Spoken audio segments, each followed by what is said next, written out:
The contract landed on Marco Bellucci's desk at 11 o'clock on a Tuesday morning, and he signed it without reading past the third line. That was how little he thought of Elena Mercer.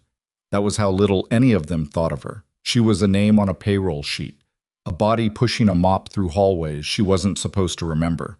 A girl with debt so crushing she'd stopped flinching when men like Marco's associates called her by the wrong name, looked through her like glass, or reminded her, with that particular brand of casual cruelty reserved for the powerless, that her brother's life had a price tag, and she hadn't come close to meeting it.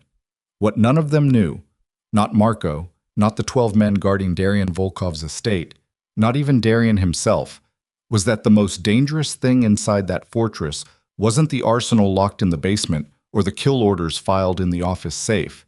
It was the woman who fell asleep in the wrong bed, and everything that happened afterward. If you were in her position, exhausted, terrified, with nothing left to bargain with, what would you have done? Before this story ends, you'll understand exactly why Elena Mercer made every choice she did, and you won't be able to blame her for a single one. Subscribe to the channel and follow this story all the way through. Trust me, you don't want to miss what's coming. Hit that like button, drop a comment with your city or country below. I want to see exactly how far this story travels. Now let's begin. Part 1.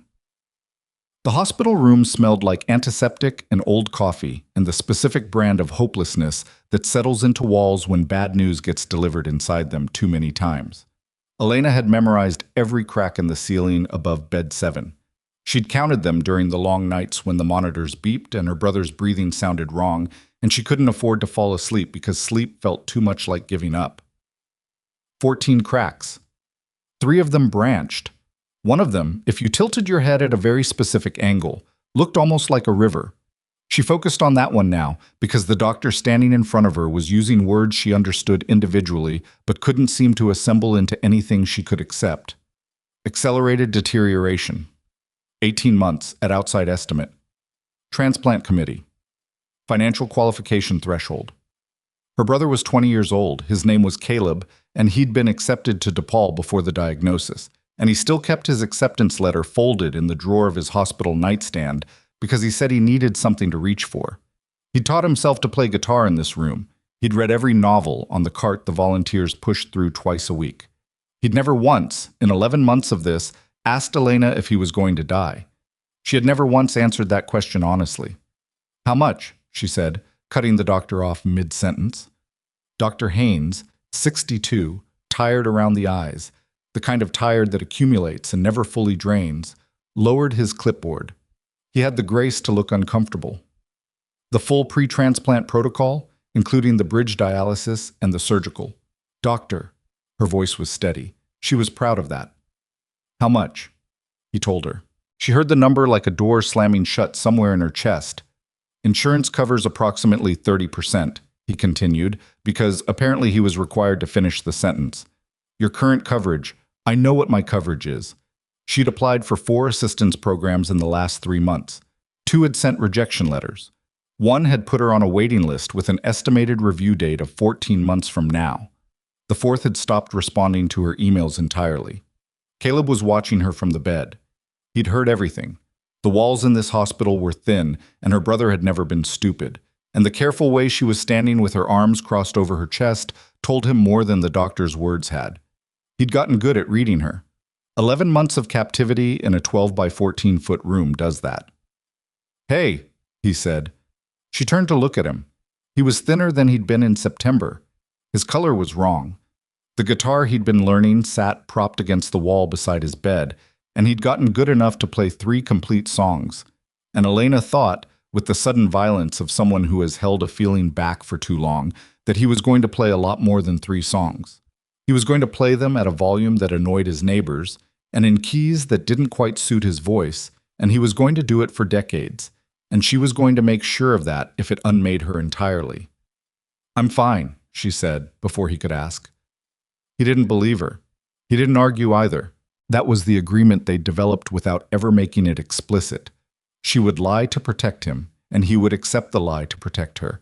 And somewhere in that mutual deception, they'd built something that might generously be called survival. "I got a job offer," she said instead. That part was true. She'd gotten two, actually. One from a catering company that paid $11 an hour, and one from a private placement agency she'd found through a coworker's sister's recommendation. The kind of agency that operated through referrals only and didn't advertise and called you back within 4 hours of submitting an application, which should have been a warning sign. But when you are running out of options, warning signs start to look like opportunities. The private agency had called her at 7 in the morning 3 days ago. A woman with a measured voice and very precise diction had explained the position. Live-in housekeeping at a private residence on the North Shore, Monday through Saturday, with Sunday personal time, accommodation included, meals provided, and a weekly rate that made Elena hold the phone away from her face for a moment and look at it like it had said something in a foreign language. She'd asked the obvious question. "The client is a private individual," the woman had said. "He values discretion above all else. The work itself is standard housekeeping and household management. There are certain areas of the residence that are off limits. You'll receive a full briefing upon arrival. The primary requirement is that you do your work, keep to yourself, and don't ask questions that aren't relevant to the execution of your duties." "What kind of questions would those be?" Elena had asked. A pause, brief but deliberate. "The personal kind." She'd taken the job. Of course she'd taken it. The pay was enough to begin addressing the gap between what the insurance covered and what the hospital needed. It wasn't enough to bridge the whole distance. Nothing short of a small fortune was going to do that. But it was enough to buy time, and time was the only currency that mattered right now. What she hadn't done was ask whose house she was going to. It was Caleb who told her. He'd looked it up on his phone while she was standing at the window, pretending she wasn't calculating numbers in her head. And when she turned around, he was looking at her with an expression she'd never seen on his face before. Not fear exactly. Something quieter and more serious than fear. "Elena." He showed her the screen. "Do you know who Darian Volkov is?" She looked at the name, then at the image that accompanied the search result. A man in his mid-40s, photographed at what appeared to be a charity event, dark suit, dark eyes, the kind of face that doesn't give anything away and knows it. He was handsome in the way that things with edges are handsome. It didn't look comfortable. She looked at the other results. She read 3 sentences of the 4th one.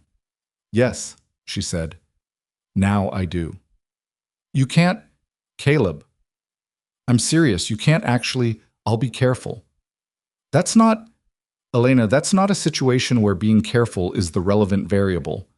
He was sitting up now, agitation cutting through the careful stillness he'd developed as a coping mechanism. "The man runs half the criminal infrastructure of this city. People who work for him don't just quit when they feel like it. They don't just, I know." "Then how are you?" "Because I don't have another option." She said it plainly, without apology, and watched him absorb it. "I have applied for every program that exists. I have called every number. The math doesn't work, Caleb. It just doesn't. And I need to close this gap, and I need to do it fast, and this is what's available. So yes, I know who he is, and I'm going." He didn't say anything for a long moment. Then, "You have to check in with me. Every day. If I don't hear from you, every day," she agreed. "I promise." She meant it. She was also aware in the rational part of herself that she'd learned to keep very separate from the rest, that if something went wrong inside Darian Volkov's estate, her daily check-in to her brother would accomplish approximately nothing. But the promise made him feel better, and making him feel better was the whole point, and so she made it without hesitation. She left the hospital at 9 o'clock that evening. It was November. Chicago was doing what Chicago does in November, which is remind you that winter isn't a season so much as a personal affront. And the wind off the lake had that particular sharpness that doesn't just cut through your coat, but seems to go directly for the bone. She stopped at her apartment, 400 square feet in Humboldt Park, the kind of building where the radiator either worked too aggressively or not at all, and the locks on the exterior doors were purely decorative, and packed a single bag. She was practical about it. 2 weeks of clothing, her phone charger, the small first aid kit she kept out of habit from the months she'd spent learning basic medical care for Caleb, a paperback she'd been meaning to finish for 3 months. She did not pack anything she'd be heartbroken to lose. The car arrived at 10:15. Black, late model, no plates visible from the angle she was standing. The driver, A man in his 50s with the kind of face that had decided long ago to reveal nothing, opened the door without speaking and waited. Elena stood on the sidewalk for exactly 5 seconds. She thought about her brother's acceptance letter in that nightstand drawer. She thought about the 14 cracks in the ceiling of room 7 and the one that looked like a river. She got in the car. The estate was 40 minutes north of the city. She knew she was getting close when the streetlights thinned out, and the gaps between properties widened into something that felt less like suburbs and more like deliberate isolation. When the car turned through a gate, she couldn't see clearly in the dark. She caught a brief impression of stone pillars and iron and a driveway that went on longer than made any practical sense. The house itself, she'd call it a house, because mansion felt like a word that would have annoyed her brother, and she was still narrating everything to him in her head out of habit, was large and pale and lit from below, the kind of lighting that implies security without displaying it openly. It was architecturally restrained, no ornament, no excess. Everything about it suggested that whoever lived here had money sufficient to pursue every form of ostentation available and had declined, which she found more unsettling than gold fixtures would have been. The driver brought her to a side entrance. A woman was waiting there, the same measured voice from the phone, now attached to a face that was sharp-featured and probably 50 and entirely professional. Her name was Mrs. Kane. She was, Elena gathered in the first 2 minutes, the household manager, the keeper of schedules, and the person whose approval or disapproval would determine whether Elena's tenure in this house lasted a week or a month. Mrs. Kane gave her a tour that was efficient to the point of aggression. The kitchen, the laundry facility, the supply closets, the staff dining room, the private quarters reserved for live-in employees, which was a single room on the ground floor with a narrow bed and a window that faced east, and a bathroom she shared with 2 other housekeepers. Then Mrs. Kane stopped at the foot of a staircase and looked at her with the directness of someone who has delivered this speech before and has no patience for the parts where people don't listen. The upper floor, she said, is Mr. Volkov's private residence. You will receive specific instruction on cleaning schedules and access protocols before you enter any part of it. The master suite at the end of the East Hall is off limits except on Wednesdays between 10 and noon, and only when Mr. Volkov is confirmed absent from the premises. You will not enter that room at any other time for any reason. You will not touch his personal effects beyond what's necessary for cleaning. You will not speak to him unless he speaks to you first. If he speaks to you, you answer directly and briefly. You do not ask questions. What if I have a question relevant to my work? Elena asked. Mrs. Kane looked at her. Then you ask me. And if you're not available? I am always available. Elena accepted this with a nod. She had the strong impression that Mrs. Kane was a person who slept 3 hours a night and considered it excessive. One more thing, Mrs. Kane said, her voice dropping perhaps a quarter note in register. You have taken this position through an agency that has placed staff here before. Those individuals have found it to be a satisfactory arrangement when they conduct themselves professionally. The ones who didn't, she paused with the careful deliberateness of someone choosing not to finish a sentence. This is a functional household. Mr. Volkov requires it to run smoothly. Everything else is secondary to that. I understand, Elena said. She didn't, fully, but she would. She didn't see Darion Volkov for 6 days. The work was straightforward. The house was very large and required constant attention to remain in the state of order that apparently was non-negotiable. But Elena had worked cleaning jobs since she was 19 and knew how to move through space efficiently, how to be in a room without seeming to be in it, how to do the task and leave before she became part of the furniture.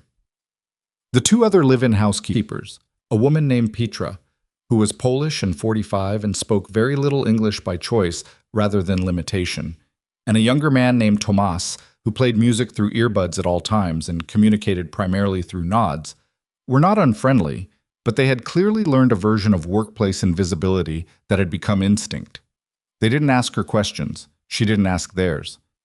On the 3rd day, she was cleaning the library on the main floor when she saw the photographs. There were very few of them, which was why each one was conspicuous. One on a shelf between 2 books she didn't recognize the titles of. One on the edge of the desk, face down. One small framed print near the window that showed a city she didn't recognize from a bird's-eye angle. Somewhere with wide streets and Soviet-era architecture, snow apparent, even in the photograph. She didn't touch them. She cleaned around them. But she looked, because she wasn't made of stone, because curiosity is one of the few things poverty hasn't been able to fully extinguish in people, and because she wanted to understand the shape of the life she'd walked into. The photographs told her very little, and somehow quite a lot. There was no one in any of them. No family, no friends, no celebratory moments, just places. A war house, maybe, in an older photograph with the color slightly faded. The city from above. A coastline she couldn't place. The absence of people in the photographic record of a life was either the choice of someone who valued his privacy or the evidence of someone who didn't have anyone to photograph. She found herself wondering which it was, and then found herself annoyed at herself for wondering. On the sixth day, she was in the kitchen at 6:30 in the morning. She'd started getting up early because she slept badly, and motion was better than ceiling staring, when she heard the front door. Not the back door where deliveries came, not the side entrance, but the main front door which she'd been told in her briefing was rarely used. Footsteps across the entry hall. Someone with a particular kind of walk. Not heavy, not rushed, but absolutely deliberate. The walk of someone who has long since stopped accommodating the space around him and expects the space to accommodate him. She was pouring her second cup of coffee when Darian Volkov walked into the kitchen. He was taller than she'd expected. That was the first thing. The photograph online had compressed him somehow. In person, he was built like someone who had spent years doing labor before learning to wear suits, broad through the shoulders in a way that didn't disappear under good tailoring. He was wearing a jacket that had been expensive before whatever had happened to it tonight, and there was a cut on his jaw that looked like it had been cleaned but not dressed, and he moved with the very particular kind of careful deliberateness that means a person is injured and refusing to show it. He didn't seem to see her at first. I went directly to the refrigerator, opened it, stared at the contents with the vacant focus of someone operating on too little sleep and too much adrenaline, and then closed it without taking anything. Then he turned around and saw her standing at the counter with her coffee cup. They looked at each other. She had prepared in the abstract for this moment. She had decided she would be professional and quiet and would follow Mrs. Kane's instructions. She had decided that whatever she felt in this moment, fear, most likely, given everything she knew about who this man was, she would not show it, because showing fear in front of dangerous people is an invitation. What she hadn't prepared for was the expression on his face, which wasn't threatening or cold or dismissive. It was simply exhausted. Deeply, fundamentally exhausted. The way people look when they've been carrying something very heavy for a very long time and have forgotten what it's like to set it down. He said, "You're new." "Yes," she said. "Elena Mercer. I started Monday." He nodded once. Then he looked at the coffee maker. "Is there more of that?" he said. It wasn't quite a question, but it wasn't quite not a question either. "Yes," she said, and poured him a cup before she'd consciously decided to, and set it on the counter with the handle turned toward him. He picked it up, drank, looked at her over the rim of the cup with those dark eyes that apparently had decided to give nothing away, and had kept to that decision for a long time. "You look frightened," he said. "I'm not," she said. That was a lie.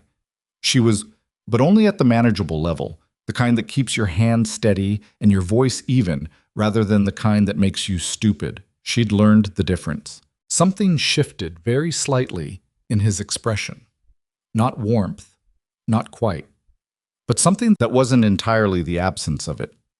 "Good," he said. He set the cup down. "Don't break anything." He left the kitchen, and she stood at the counter with her heart going at a rate she'd prefer not to examine, and she thought, okay, that's who he is. She finished her coffee and went to start the morning round. The weeks that followed were an education in contrasts. The house had rhythms she learned to read. When Darian was present, and he was more than she'd anticipated, the staff moved differently. Not in fear exactly, though fear was part of it. More like a recalibration of atmosphere, the way weather changes before a storm. Not because he demanded attention or issued commands with the theatrical authority of someone who needs everyone to know he's in charge. He didn't. He was quiet in a way that was almost unsettling, given everything she knew about him. He gave direct instructions when he needed something and was otherwise silent. But he noticed everything. That was what she learned in the first 2 weeks. He noticed the way the kitchen was organized and when it changed. He noticed if a lamp in the sitting room was positioned differently than it had been. He noticed once that she'd opened a window in the east corridor. She'd done it instinctively because the afternoon sunlight had been hitting a specific way that reminded her of the apartment she'd grown up in. And when she passed him in the hallway 20 minutes later, he said, without looking at her, "The heating system can't compensate when there are open windows in that corridor." "I'm sorry," she said. "I didn't know." "Now you do," he said, and walked past her. It wasn't kind, but it wasn't cruel either. It was accurate, and she found she could work with accuracy. She saw the weapons twice. The first time she was cleaning the office and noticed the gun on the desk with the directness of something that has been left there by someone who doesn't feel the need to conceal it. She cleaned around it. She didn't touch it or rearrange it.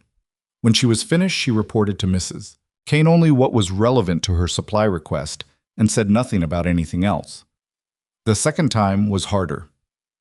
She was in the hallway near the office when two men she hadn't seen before came through the main entrance, and there was a brief exchange between them and Darian that was conducted in low voices and that she caught fragments of, enough to know that someone had failed to do something and that the failure had consequences that were going to land on the person who failed in a way that made her stomach tighten. She went and changed the linens in 3 guest rooms. She focused on hospital corners. She did not think about what she'd overheard. This was the job. She'd known what the job was. She'd taken it anyway. What she hadn't expected, what she still, 3 weeks in, couldn't entirely make sense of, was the glass of water. She'd been on the upper floor on a Wednesday morning, doing her authorized cleaning run of the East Wing, and she'd started feeling it around 10:30, the particular grinding fatigue that comes from too many nights of poor sleep, accumulating in a body that's been running on coffee and adrenaline, and the specific anxiety of watching the numbers in her savings account and then watching them again. She'd been fighting off something for a week, a low fever, a heaviness in her chest that wasn't quite a cold but was trending in that direction. She'd been ignoring it because she couldn't afford not to. She didn't remember sitting down. She definitely didn't remember deciding to lie down. But at some point between replacing the pillow shams and starting on the windows, something in her body simply overrode everything else. And the bed, Darian Volkov's bed, the one Mrs. Kane had specified, the one that was off limits, was right there, and she was horizontal before her conscious mind registered what had happened. She woke to darkness. Not the gray half-dark of a winter afternoon, but actual dark, which meant hours had passed, which was a thought so alarming it brought her fully upright in a fraction of a second. Her heart was hammering. The fever she'd been ignoring had made itself undeniable.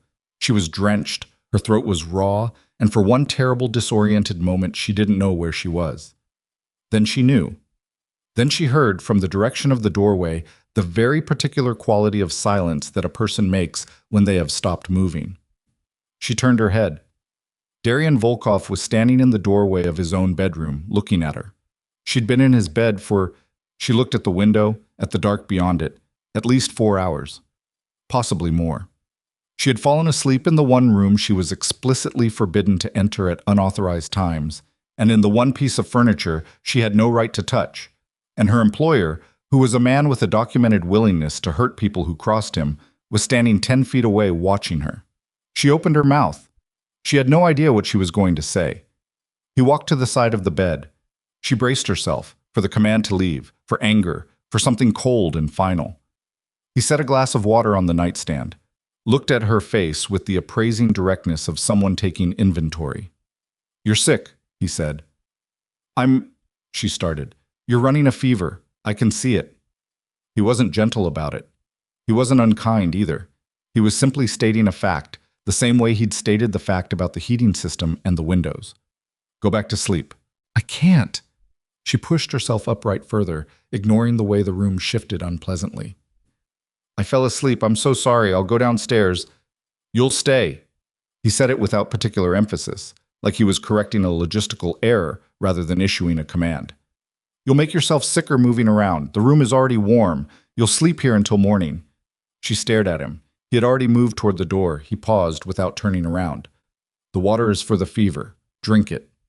Then he was gone, and she was alone in his bedroom, and outside the window Chicago was doing what it always does in a hard November, and she lay back down on pillows that smelled like cedar and something she couldn't name, and she drank the water and she thought, I have absolutely no idea what kind of man this is.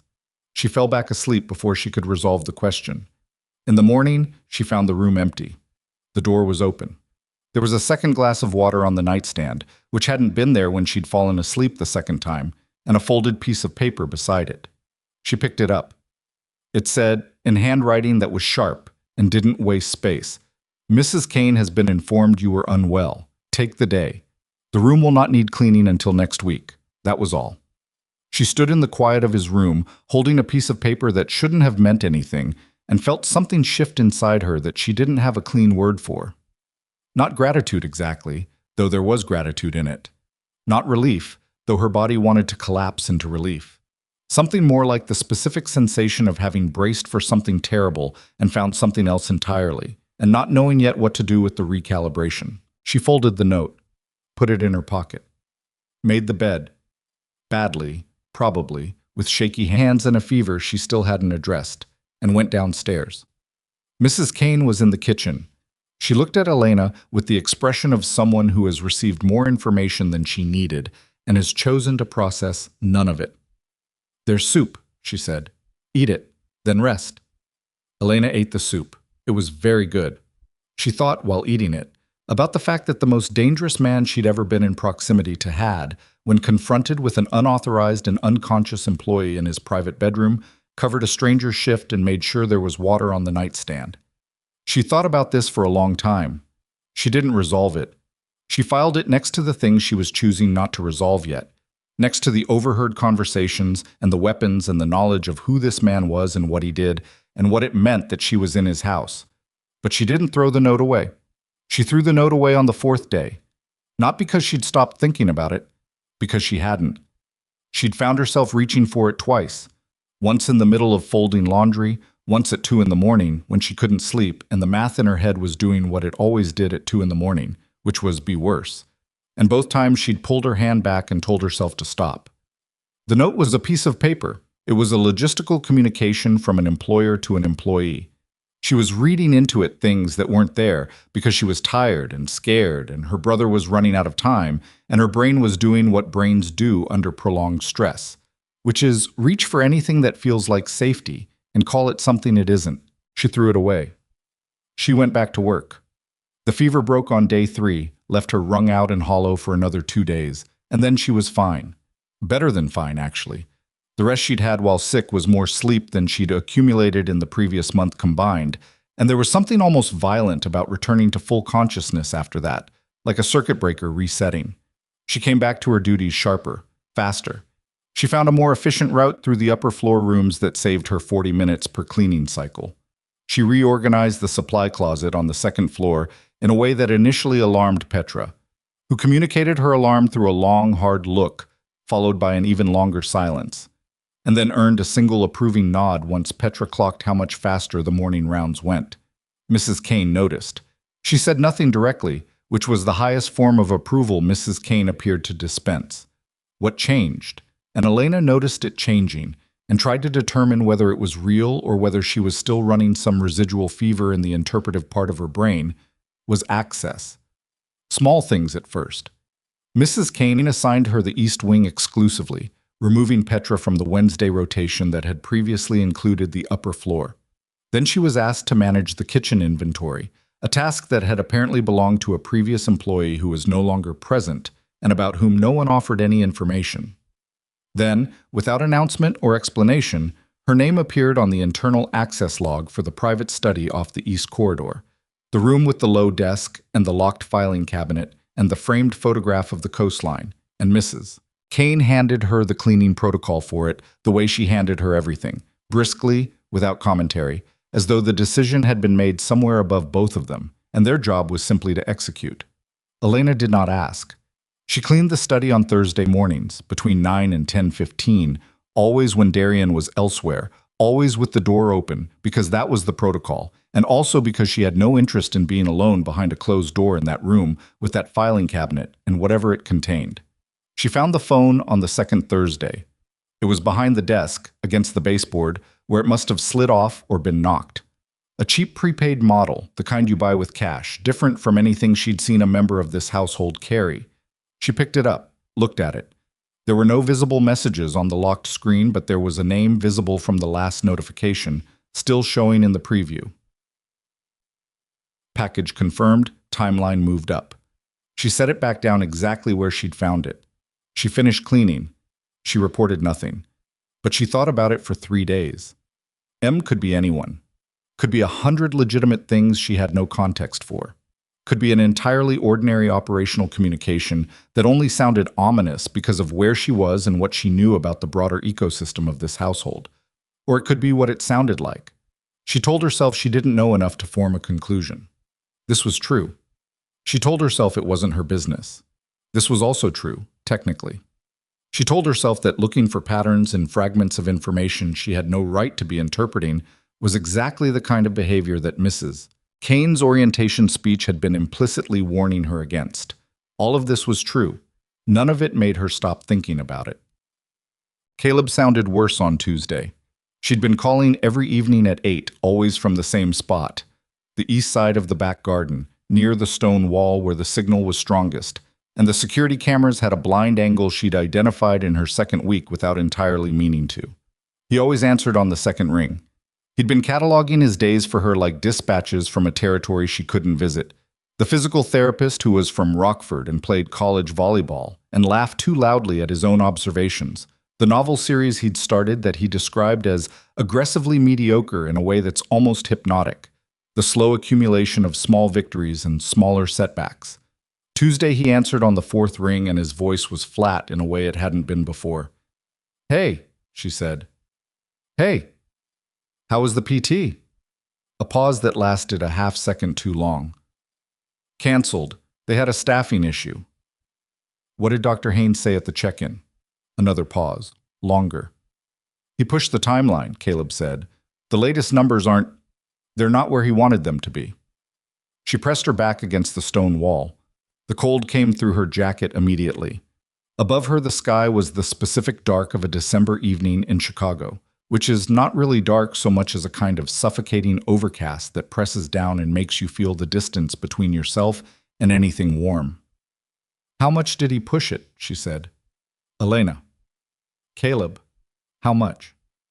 He said the window for optimal surgical candidacy is now 6 to 8 months instead of 12 to 18. He said it the way you say things you've practiced saying because the first time you said them to yourself, you couldn't get through them. He said it's not catastrophic yet, it's a recalibration. 6 months, she said. "Yeah." She ran the numbers in her head. She'd been running them every day for 2 months, and she knew them the way she knew her own heartbeat. 6 months, at her current earnings, even maximizing every possible saving, still left a gap that it wasn't closable. It was not closable by any math she could execute with the resources she currently had. "I'm going to figure it out," she said. "I know you are." He didn't say it with hope. He said it with the specific exhaustion of someone who has watched a person they love work themselves to nothing and doesn't know how to ask them to stop. "I know." She stayed by the wall for a long time after she hung up, until her fingers were numb and the cold had fully penetrated the jacket, and she couldn't pretend anymore that standing in a garden in December was a reasonable response to what she was feeling. She went inside. She went to bed. She did not sleep. She went to Mrs. Kane in the morning. Mrs. Kane was in the household office at 6:45, which was where Mrs. Kane always was at 6:45, which was a kind of consistency. Elena had come to find stabilizing in the way you find stabilizing anything that is reliably what it says it is. "I need to speak with you about my compensation," Elena said, and sat down before Mrs. Kane invited her to. Mrs. Kane looked at her, set down her pen. "I need to know if there is additional work available," Elena said. "Within this household. Anything. Additional hours, additional responsibilities. Anything that I need to increase my earnings, and I need to do it soon." She kept her voice level. She'd decided in the sleepless hours of the early morning that the approach was directness, because she was not in a position to negotiate from anything except honesty and the honest case for why she was worth the investment. "I'm good at this work. You know that. I'm fast and I'm thorough and I'm discreet, and if there's a higher tier role available or additional compensation for expanded duties, I want it." Mrs. Kane looked at her for a long, expressionless moment.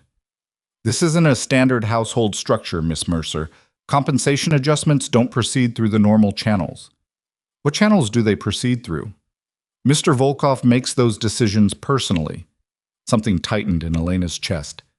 Then I'd like to request a meeting with Mr. Volkov. The silence was very complete. You understand, Mrs. Kane said carefully, that employees don't generally request meetings with... I understand that. Elena held her gaze. I'm requesting one anyway. Mrs. Kane studied her with an expression that was hard to read. Not quite disapproval, not quite respect, somewhere in the narrow category between them that doesn't have a clean name. I'll convey the request, she said finally. I can't promise anything more than that. That's enough, Elena said. Thank you. She left the office before Mrs. Kane could revise her answer. She didn't hear anything for 2 days. She kept working. She went through the motions with the mechanical focus of someone who has learned to partition themselves. The part that functions goes through the rooms and does the tasks and answers when spoken to, and the other part stays very still in a back corner of the mind and tries not to make noise. She called Caleb every evening. She slept badly. She cleaned the study on Thursday morning, and this time the phone behind the baseboard was gone, and she didn't know what to make of that, and she filed it with the other things she was choosing not to resolve. On Friday afternoon, she was in the east corridor, running a cloth along the window ledge that always collected dust faster than made structural sense, when she heard footsteps at the top of the stairs. Not Mrs. Kane's, not Petra's, or Tomas's.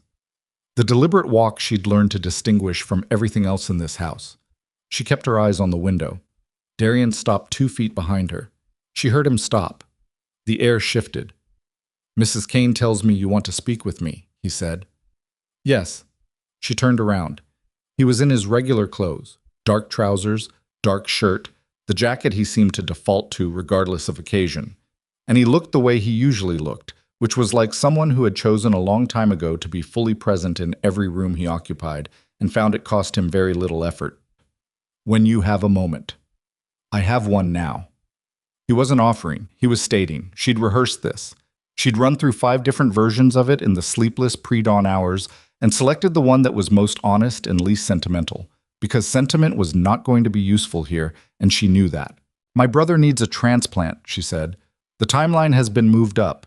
The financial gap between what my insurance covers and what the procedure costs is significant, and at my current compensation rate, I can't close it in the time available.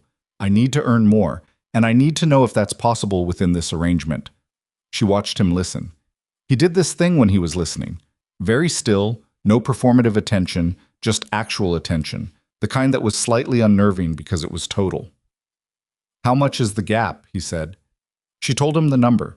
His expression didn't change. That's not a gap, he said. That's a different category of problem. I know. She held his gaze. I'm not asking you to fix it. I'm asking if there's more work available, at higher compensation, that I could take on. And if there isn't, then I'll find another way. She meant it. She didn't know what the other way was, but she meant it. I'm not asking for charity. I'm asking for work. He looked at her for a long moment. Long enough that she started cataloging his face the way you catalog a landscape you're learning to navigate. The angle of his jaw, the particular quality of his attention, the fact that he was genuinely considering her and not just performing consideration. The work I have available, he said carefully, isn't standard housekeeping. I know that too. You don't know specifically? No, she admitted. But I've been in this house long enough to have a general sense of the categories. Something shifted in his expression, not quite a smile. The suggestion of something that had once been a smile and had been adapted into something more useful over time. What exactly, he said, do you think you're offering? I'm offering what I'm already doing, she said, except that I do more of it, with full awareness of the context, and you'd have the advantage of an employee who knows what she's working inside and has decided it doesn't change her ability to do the job. Silence. That's either very brave or very stupid, he said. Probably both, she said. He turned and walked away from her down the corridor. She watched him go. At the corner he stopped. There's a dinner on Tuesday, he said, without looking back. I need someone to manage the service. It's not public and the guests don't make it into public records. You'll be present, you'll hear things, and you'll treat everything you hear as though it never happened. The additional compensation is 4 times your weekly rate, he paused. Think about whether you still want more work after Tuesday. He turned the corner. She stood in the corridor with the window cloth still in her hand. She thought about it for exactly 3 seconds. She wanted the work. Tuesday arrived the way important events and bad situations always arrive, which is too quickly and without sufficient notice. There were 6 guests. She knew some of them by name before they arrived. She'd done the research she was capable of doing with the phone and a public records database, and the particular kind of determined attention that terror sharpens into something close to competence. 3 of them were businessmen in the legitimate sense of the word, which is to say, legitimately in front and not entirely in the back. 2 were lawyers. One of them was a man she didn't recognize, who arrived last and alone, who was in his 50s and had a quality of stillness that reminded her, uncomfortably, of Darian himself, but wrong. The same stillness, but with something underneath it that was different in a way she couldn't immediately name. Marco Bellucci. She found the name 20 minutes later from the placement card she'd set up and tried to remember where she'd seen it before. Then she remembered, with the specific unpleasantness of a memory surfacing at the wrong moment, the phone behind the baseboard, the notification preview. Package confirmed, timeline moved up. She did not change her expression. She carried water. She replaced bread. She moved through the room the way she'd learned to move through rooms in this house, which was with the specific invisibility of someone who has made herself a functional element rather than a human presence. She listened. The dinner conversation covered 3 subjects overtly and 2 covertly, the way these things always apparently worked, and she was able to follow enough of it to understand that there was a restructuring being discussed, and that the restructuring involved territories, and that the man with Darian's stillness but wrong underneath it was both part of this restructuring and somehow positioned against it simultaneously. She didn't understand the full architecture of it, but she understood the feeling in the room, which was the feeling of a conversation where everyone at the table is saying something different from what they mean, and the person most aware of that is the one saying it least. That was Darian. He ran the table with a kind of attention that was impressive and slightly frightening. He engaged each guest with exactly the right degree of specificity, a reference to a deal here, a name there, something personal, just precise enough to signal that he had information they hadn't offered. He was never warm. He was never cold. He occupied a register that was purely, precisely functional, and it worked. And watching it work made her understand something she hadn't fully grasped before, which was that what made this man dangerous wasn't the weapons or the infrastructure or the resources. It was the intelligence, the complete unsentimental intelligence applied to human behavior with the focus of a surgical instrument. She was almost at the kitchen door when Bellucci said her name. Not her name. He didn't know her name. He said, to Darian, with the studied casualness of someone deploying a comment rather than making one, "New staff. You're moving up in the world." And he said it while looking at her, and his smile was the variety that has never once touched the relevant parts of the face. She kept moving. She was through the kitchen door in 3 steps. Inside, she set the empty water pitcher down on the counter and stood absolutely still for 15 seconds. Her hands were steady. She was proud of that. The thing in her chest wasn't fear exactly. Fear had a flinching quality, and what this was didn't flinch. It was more like recognition. The moment you realize the thing you've been moving around at the edges of has a shape you recognize. She picked up the next pitcher and went back out. She did not look at Marco Bellucci again. She didn't need to. She already knew what she'd seen, and she was going to file it, and when the appropriate moment arrived, she was going to do with it what you do with information that exists in a house like this, which is hold it absolutely still and wait. The guests left at 11. By 11:45, the dining room was restored to its pre-dinner order. At midnight, she was in the kitchen finishing the last of the cleaning when Darian came in. He poured himself a drink, leaned against the counter with his back to the window, and looked at her the way he'd looked at her in this kitchen the first time, but different now. Less assessing, more like he was deciding something. "You did well," he said. "I didn't do anything," she said. "That's the job." That's exactly the point. He studied her. Most people in a room like that tonight make the mistake of listening in the wrong direction. They listen for the obvious things, the statements. She knew where he was going. "You listen for the questions people don't ask," she said. A beat of silence. "What didn't he ask?" Darian said. "Not a test exactly, something else." She thought about it for exactly as long as it deserved. He didn't ask about the North Side arrangement, she said. Everyone else at the table found a way to reference it at some point. He never touched it, not once. She paused. Which means either he doesn't know about it, or he knows about it in a way that means he'd prefer you not to know he knows. The silence this time was a different quality from the previous ones. Longer, with more weight behind it. You've been doing this job for how long? He said. 6 weeks. He set his glass down.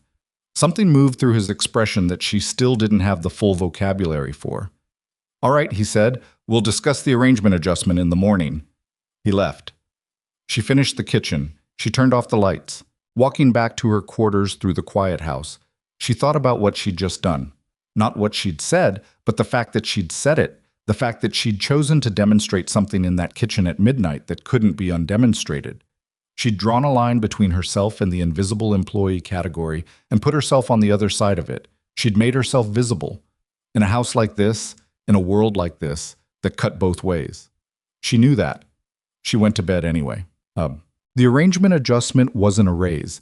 It was a reclassification. Mrs. Kane delivered it with the expression of someone who has been handed news she didn't generate and is processing it in real time with all the visible emotion of a well-maintained appliance. You'll continue your primary duties, she said. Additionally, you'll serve as a personal assistant during specific engagements as required. The additional duties carry a stipend. Non-disclosure is absolute and permanent, as you already know. A pause. Miss Mercer, do you understand what you're agreeing to? I understand the duties, Elena said. That's not what I asked. She met Mrs. Kane's eyes. The older woman was looking at her with something that might, from a very particular angle, have been the beginning of concern. Or it might have been the very controlled expression of someone who has been in this house long enough to know which choices lead where and finds that knowledge mostly sad. I understand more than the duties, Elena said. Yes. Mrs. Kane nodded once. Then we're agreed. She left the office. The number in her head rearranged itself. It didn't close the gap. Not by itself, not yet. But it changed the geometry of the problem. It made the gap feel, for the first time in months, like a distance rather than a wall. She called Caleb at 8 that evening. He sounded better. He'd started a new novel, aggressively mediocre in a different genre. The physical therapist had been back. Dr. Haynes had ordered a new panel that might refine the timeline in either direction. 6 months is still 6 months, he said. I know, she said, but I'm closing the distance. Elena. He said her name the way he always said it when he was about to say something she didn't want to hear. Be careful what you're closing it with. She looked at the stone wall in the dark garden. Above it, the sky was still that same unrelenting Chicago overcast. I'm being careful, she said. Another pause. Long. Okay, he said finally. Not because he believed her, because she needed him to say it. She stayed outside long after they hung up. The cold was serious tonight, the kind that comes with intent, and she stood in it until her breath was visible and her fingers had gone past discomfort into the territory beyond it. Inside the house behind her, a light was on in the study. 3rd floor, east wing. She hadn't been assigned to that room tonight. She had no reason to know who was in there or what they were doing. She went inside. She was at the top of the first staircase when she heard the voices. Not in the study. Below, somewhere near the main entrance, low and urgent, 2 people, and the particular cadence of a conversation that is happening at midnight because it cannot happen at noon. She stopped. One of the voices she knew. The other she knew too, in the way you know a sound you've heard once and chosen not to examine, from the dinner on Tuesday, something in the register. Not Bellucci himself. Someone associated with him. She stood on the stairs without breathing. Moved the meeting. He knows something's different, he just doesn't know what. He won't know until it's already done. You keep saying that. I keep meaning it. A pause. Shuffling. The specific sound of something exchanged. Paper, maybe, or something heavier.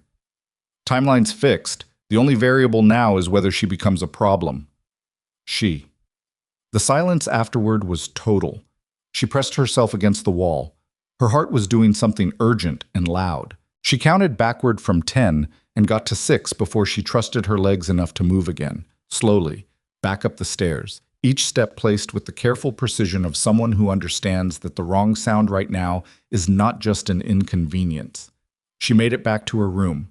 She sat on the edge of the bed in the dark. She was the only she in this house with a newly reclassified role and access to the East Wing and a visible enough presence now to qualify as a variable. The only she who had, 6 weeks ago, walked into a world she didn't fully understand in exchange for a wage that could save her brother's life.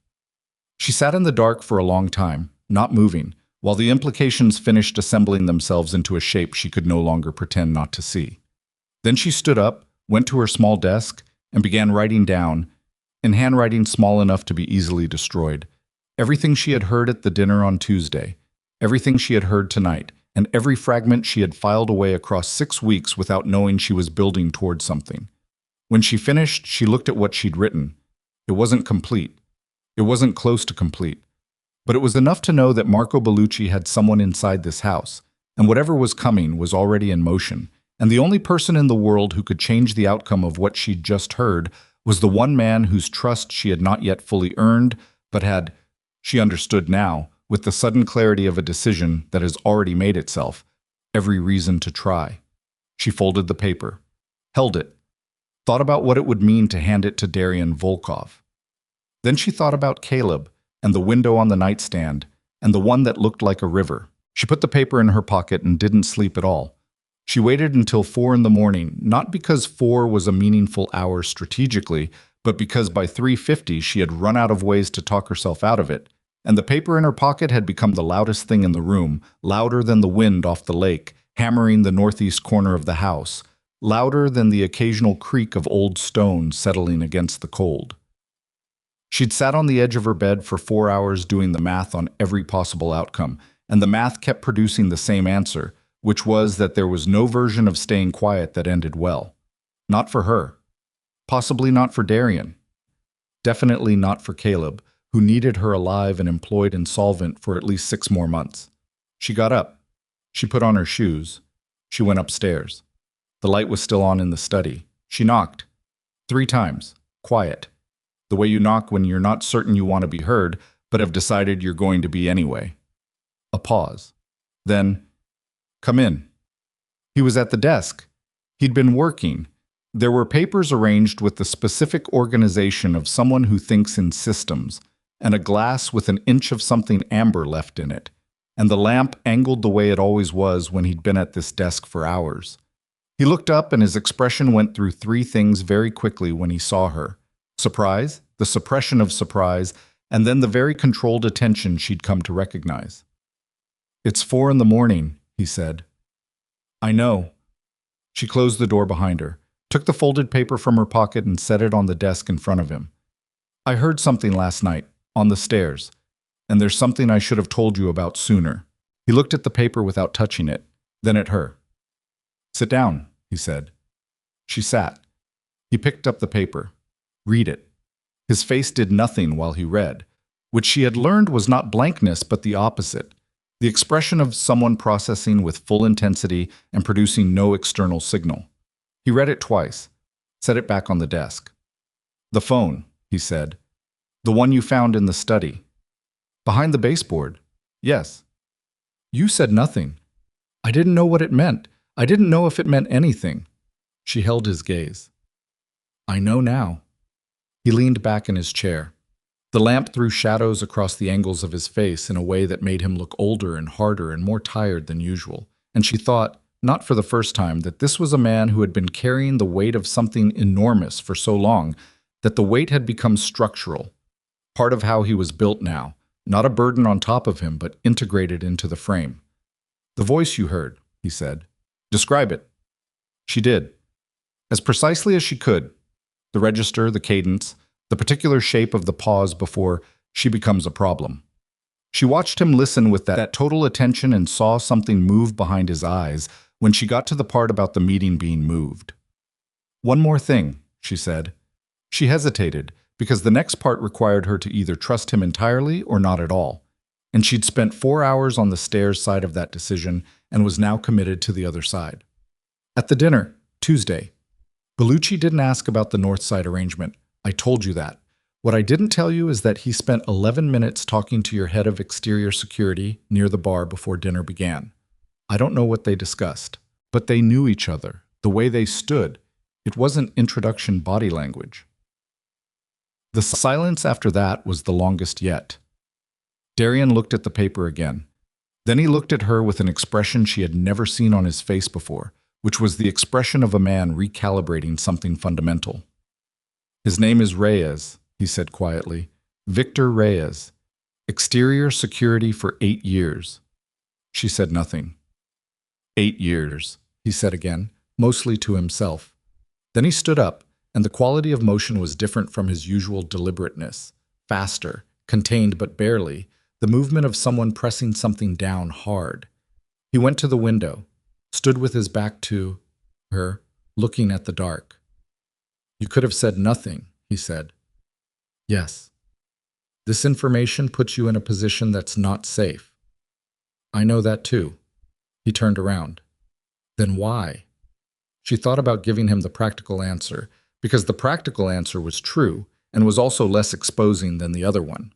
Then she thought about the folded piece of paper and the 4 hours on the edge of the bed and the decision that had already made itself before she'd consciously caught up to it. Because someone in this house is going to get hurt, she said, and I live here. He studied her for a long time, long enough that the lamp flickered once, a draft from somewhere, and the shadows rearranged themselves and then settled back. Go back to your room, he said. Lock the door. Don't open it for anyone except me. What are you going to do? What needs to be done? He picked up the paper and folded it once, differently from how she'd folded it. Can you describe Reyes's schedule, what you've observed? She could.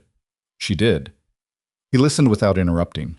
When she finished, he nodded once, the way he nodded when something had been confirmed rather than revealed. Go, he said. She went. She didn't sleep. She sat on the locked side of her door and listened to the house, which was mostly quiet, but not entirely. There were footsteps at some point, heavy and purposeful, and a door somewhere that closed with more force than usual, and then silence again that had a different texture from the silence before. At 7, she heard Mrs. Kane in the corridor. Normal footsteps, normal rhythm, no alarm in the pattern. At 7:15, someone knocked on her door. 2 knocks, measured. Miss Mercer, Mrs. Kane's voice. Breakfast is available. Mr. Volkov requests you join him. She changed quickly. She looked at herself in the narrow mirror on the back of the closet door. Dark circles, the specific pallor of someone who hasn't slept. Clothing that was wrinkled from having been slept in while sitting upright.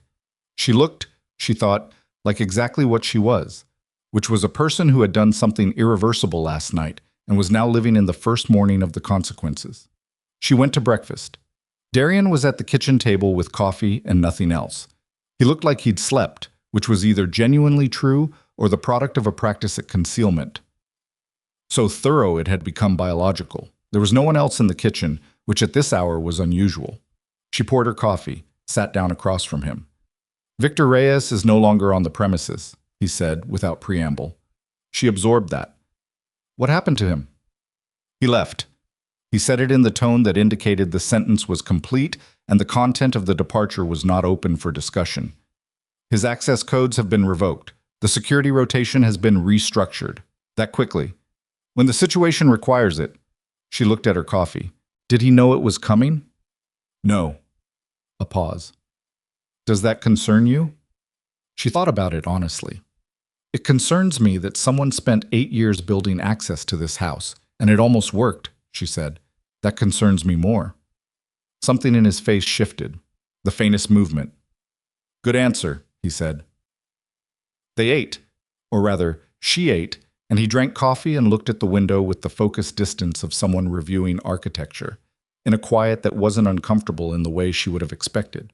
It had the quality of a shared space inhabited by 2 people who have agreed without stating the agreement on the terms of the occupation. Then he said, Bellucci is going to know the approach was compromised within 48 hours, possibly sooner if Reyes makes contact before we can contain the information. She set her cup down. What does that mean for what comes next? He looked at her directly. It means the timeline I was working with no longer exists. He said it without visible frustration, which she was beginning to understand was how he communicated things that were, in fact, deeply frustrating. And it means this house is no longer as secure as it was yesterday. She understood the shape of what he was saying. She understood it the way you understand something when it stops being abstract and starts being the specific physical space you are currently occupying. "Are we in danger?" she said. "Possibly," he said. "Not imminently, but the window before imminent is shorter than I'd like." She nodded. She picked her coffee back up. Her hands were steady. She noted that they were steady and felt something in herself that wasn't quite pride but was adjacent to it. "Tell me what you need from me," she said. What he needed, it turned out, was for her to do exactly what she'd been doing, with modifications. He explained it over the next hour, and the explanation was the most he'd said to her in one continuous stretch since she'd arrived, and she understood from the way he spoke that this was unusual, and that he understood it was unusual, and had decided the circumstance overrode the convention. The structure was this. Bellucci had been positioning a move against the organization for months. The North Side arrangement, which she'd correctly identified at the dinner as the thing he was conspicuously avoiding, was the pressure point. If Bellucci could disrupt it, the resulting instability would create an opening. Reyes had been the interior mechanism, feeding information and access in exchange for a relocation package and a promise of protection that Darian said, with the flat certainty of someone who had known Marco Bellucci for a long time, would not have been honored. He was going to use Reyes and then remove him, Darian said. "That's why Reyes agreed to talk to me," Elena said, before she'd thought through the sentence. Darian's eyes sharpened. "What?" She replayed this previous 2 weeks with the specific nausea of a miscalculation revealing itself. "Tuesday evening, after the guests left. I was finishing the kitchen and Reyes came in for something from the refrigerator. He was unusually conversational. He asked questions about my previous employment, whether I'd ever worked in private households before, whether I was planning to stay long-term." She looked at Darian. "I thought he was just making small talk. I answered honestly. I said I was planning to stay as long as I was needed." "What else?" "He asked if I found the work isolating." She set her cup down carefully. "I said I didn't. He said something like, 'Most people don't last here, you seem different.' And then he left." The silence was cold. "He was assessing whether you were a variable," Darian said, "whether you were integrated enough into the household to be a risk to the operation." "Yes." She felt the implication land. "And I gave him the impression that I was. Which is why you ended up in the conversation on the stairs. I was already a variable. He just needed to know which direction I'd fall." Darian was very still. "And which direction would you have fallen," he said, "if you hadn't been theoretical rather than immediate?" It was the most honest question he'd ever asked her. She felt the weight of it, not as an accusation but as genuine inquiry, the question of someone who had lived too long in a world where everyone's loyalty was contingent and wanted to know whether that applied to her too. "I don't know," she said. "I came here for specific reasons, and those reasons haven't changed, but She stopped, started again. "What I told you last night, I told you because of what I heard. I'd like to believe I would have told you anyway if I'd found out differently. But I'm not going to pretend a certainty I don't have." He looked at her for a long time. "That," he said, "is the first completely trustworthy thing anyone has said to me in 4 months." The 48 hours passed, then 50, then 60. On the third morning, she came downstairs to find 2 men she hadn't seen before at the kitchen table, eating without urgency, with the particular body language of people for whom waiting is a professional competency. They looked at her with the brief neutral assessment of people cataloging a new element in the environment, decided she was not a threat, and returned to their food. Darian appeared behind her. "Constantine and Marsh," he said, without indicating which was which. "They'll be on the interior rotation for the next week. Treat them as you would any other staff." She nodded. She made her coffee. She went about the morning. The next 3 days developed a rhythm that was new and not quite stable, like a structure that has been reinforced but hasn't yet been tested. She did her work. She attended 2 shorter meetings in Darian's study, during which she took notes at his direction on things she was careful to understand only structurally and not specifically, and she answered questions when he asked them with the directness she'd concluded was the only register he trusted. On the 4th evening, he gave her a phone. Not the prepaid kind. A secured model set up with a single outgoing line and a direct contact. If something happens, he said, and you can't reach me directly, you call that number, only that number. She looked at the phone. Who answers?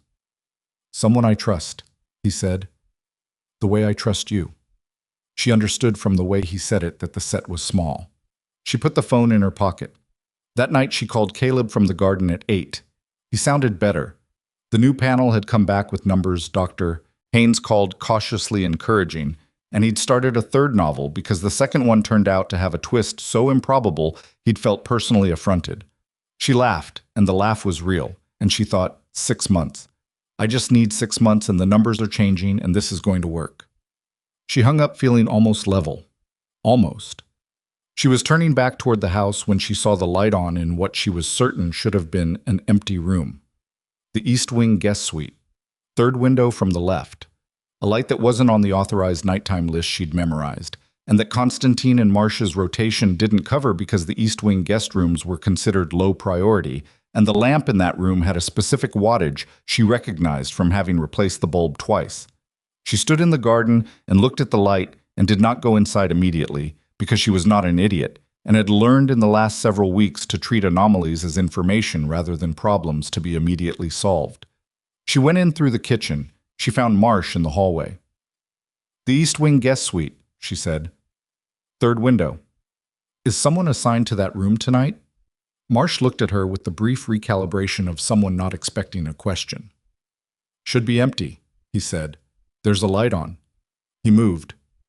She moved with him because the phone was in her pocket and because she had already, she realized, stopped being the person who stands in doorways and waits to be told what's happening. They were at the corridor junction, Marsh 3 feet ahead, hand at his waist. When the sound came from behind her, not from the guest suite at all, but from the direction of Darian's study on the upper floor, a sound that wasn't quite a crash but was close enough to one that her body registered it before her mind caught up. Then a second sound. Shorter. Sharper. She stopped. Marsh had already reversed direction, moving fast, and she followed him up the stairs, taking them 2 at a time. And the hallway outside the study was brighter than it should have been with the door partway open. And inside she could hear breathing that was too fast and deliberate, the breathing of someone managing pain. Marsh went in first. She was a step behind. Darian was at the far side of the room.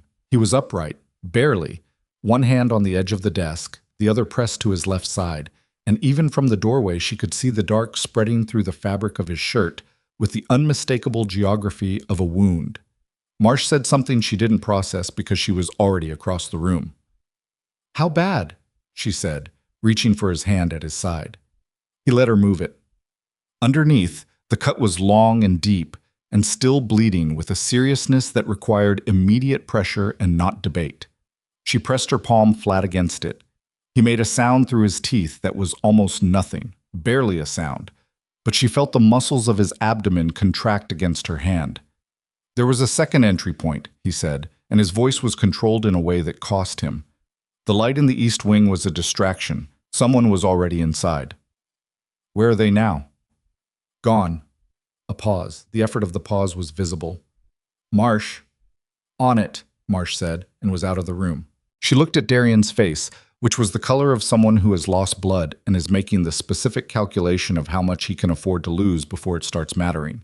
His eyes were entirely focused, not on the wound, not on the door Marsh had gone through, but on her face.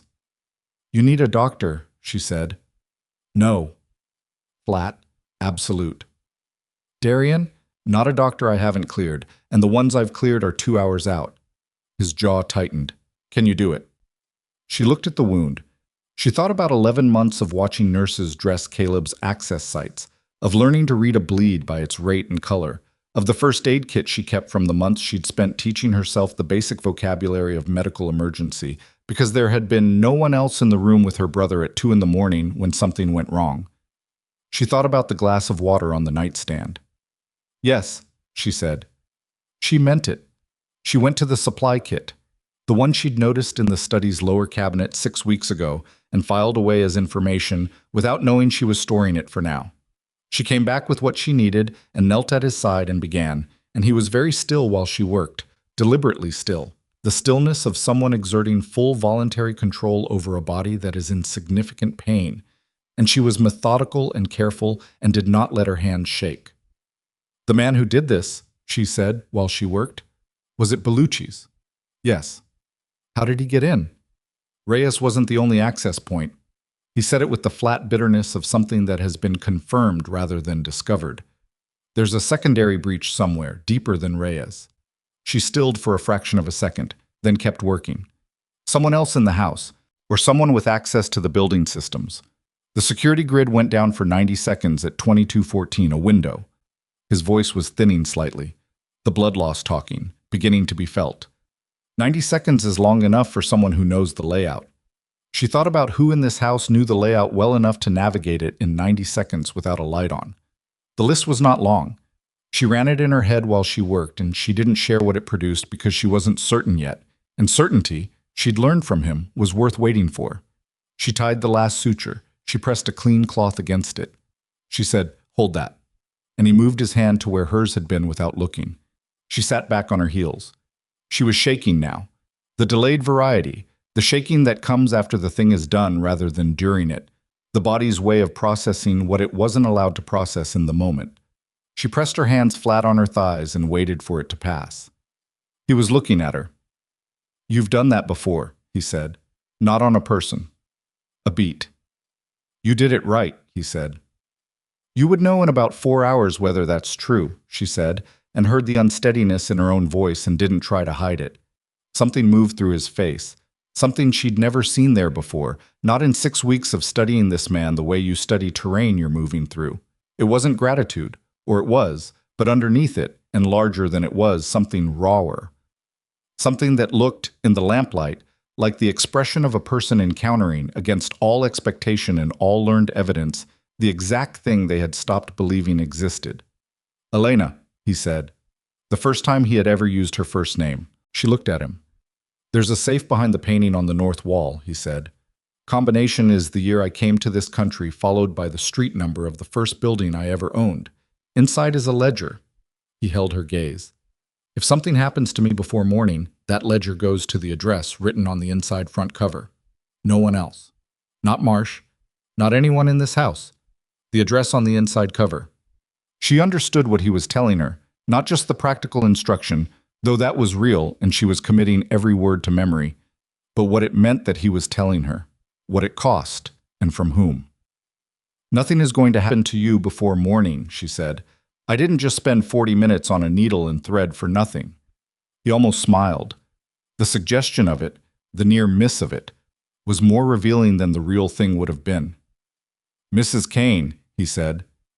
The smile was gone. She went very still. "She's the only one with full building system access who wasn't on the emergency roster tonight," he said. "She's been with this household for 11 years. She managed the access codes for Reyes's rotation." He paused. "She was also the one who arranged your transfer from the agency." The thing that happened in Elena's chest at that sentence was less like shock and more like the specific sensation of a floor dropping away. The instant of understanding, before the fall registers, that the thing you were standing on was never solid. Mrs. Kane had hired her. Mrs. Kane had reclassified her role. Mrs. Kane had been, from the first day, the person standing between Elena and everything else in this house. She thought about the orientation speech. The ones who didn't conduct themselves professionally, and the pause that followed, precise and deliberate, that she'd read as warning. It hadn't been a warning, it had been an inventory. Mrs. Kane assessing how much Elena knew, how much she'd noticed, how quickly she'd become a liability. She thought about Reyes in the kitchen on Tuesday. "Most people don't last here, you seem different." Not assessing her loyalty to Darian, assessing whether she'd need to be removed before the timeline moved up. She thought about the note the first morning, Darian's handwriting, the instruction to rest, and the soup that Mrs. Kane had been waiting with, and whether that had been care or opportunity, and felt the retroactive contamination of it spread backward through every interaction she'd cataloged as evidence of something human in this household. She looked at Darian. "She knew I was coming to you last night," she said. Not a question. "Yes," he said. "She arranged for Reyes to be moved before you had the chance to make his removal visible. She was running containment in both directions."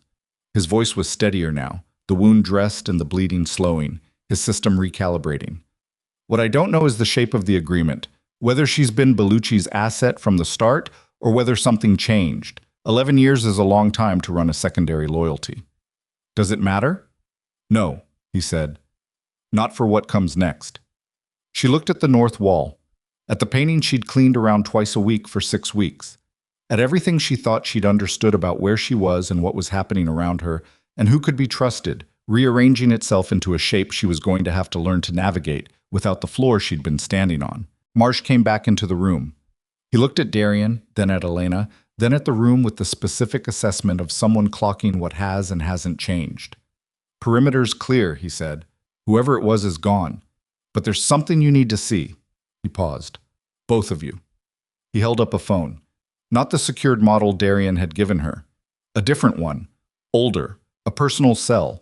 With a cracked corner she recognized from the charging station outside the household office, where it had sat every evening for 6 weeks. Mrs. Kane's phone. Found it on the floor of the East Corridor, Marsh said. She left in a hurry. The last message thread is still open.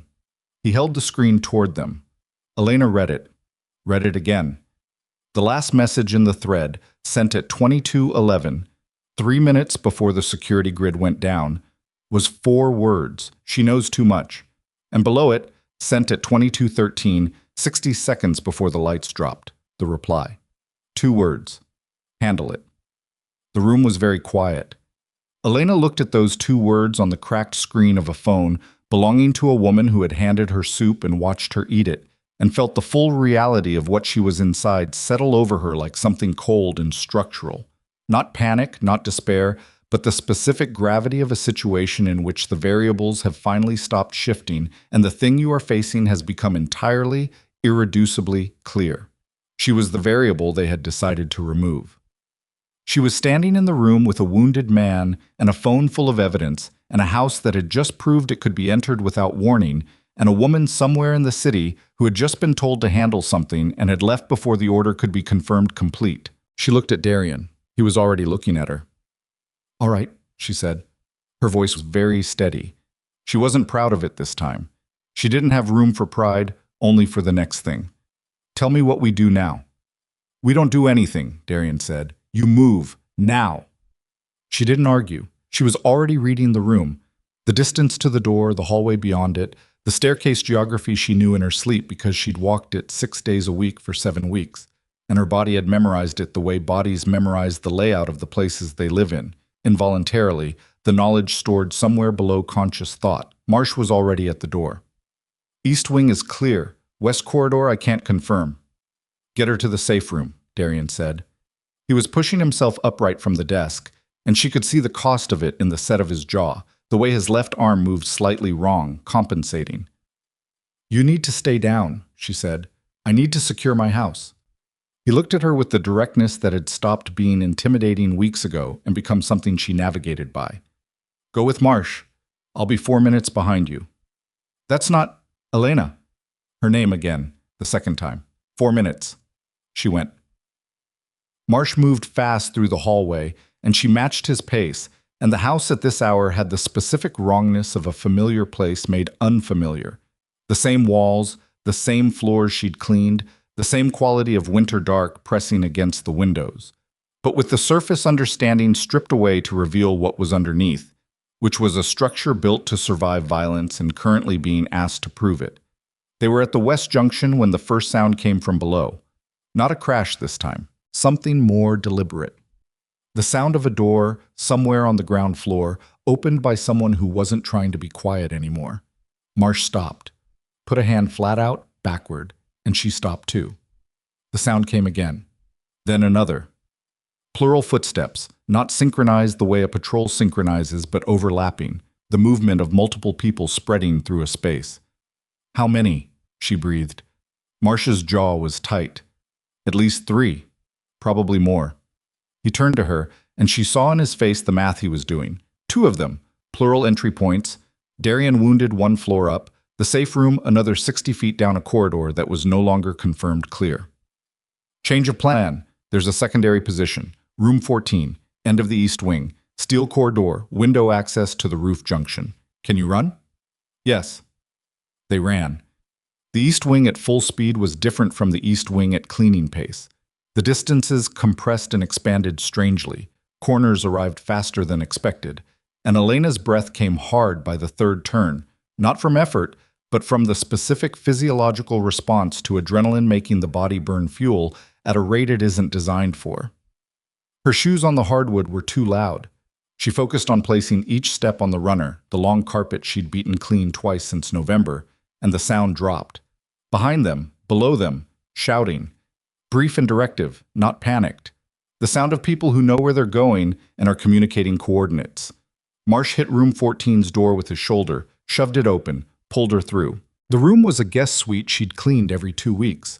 She knew the layout without looking. Bed to the left, wardrobe to the right, window straight ahead with the particular latch mechanism she'd had to oil once because it stuck. Marsh went to the window. She went to the door and found the lock. Old-fashioned slide bolt, heavy, the kind that was installed when the house was built and hadn't been replaced because it didn't need to be. She slid it home, turned around. Marsh had the window open 6 inches and was listening. She crossed to him. The roof junction below the window was a shallow ledge, decorative architecture, 18 inches deep, running along the east face of the building. Not a fire escape, not designed for occupancy, but solid and stone, and in the dark, someone standing on it would be invisible from the ground. If they breach the door, Marsh said quietly, we go out there. Stay low. Move south. There's a drainage pipe at the corner that goes down to the service yard. She looked at the window. The temperature outside was 23 degrees. She was in a thin shirt. The stone ledge was 18 inches wide and covered in ice from the day's freeze. All right, she said. His phone buzzed. He looked at it. Something changed in his face. Not much, but enough. What? She said. Constantine's down. Flat. Controlled. Ground floor. She absorbed that. One fewer person between them and whatever was moving through the house below. Is he? I don't know. Marsh put the phone away. He looked at the door. Behind it, somewhere in the house, the footsteps had organized themselves into something that had stopped being random and started being directional, moving up. They know the layout, he said. They're not searching. They know where to go. Mrs. Kane gave them a map, Elena said, or a guide. His eyes moved to hers. Someone's still in the house, someone walking them through. She thought about that.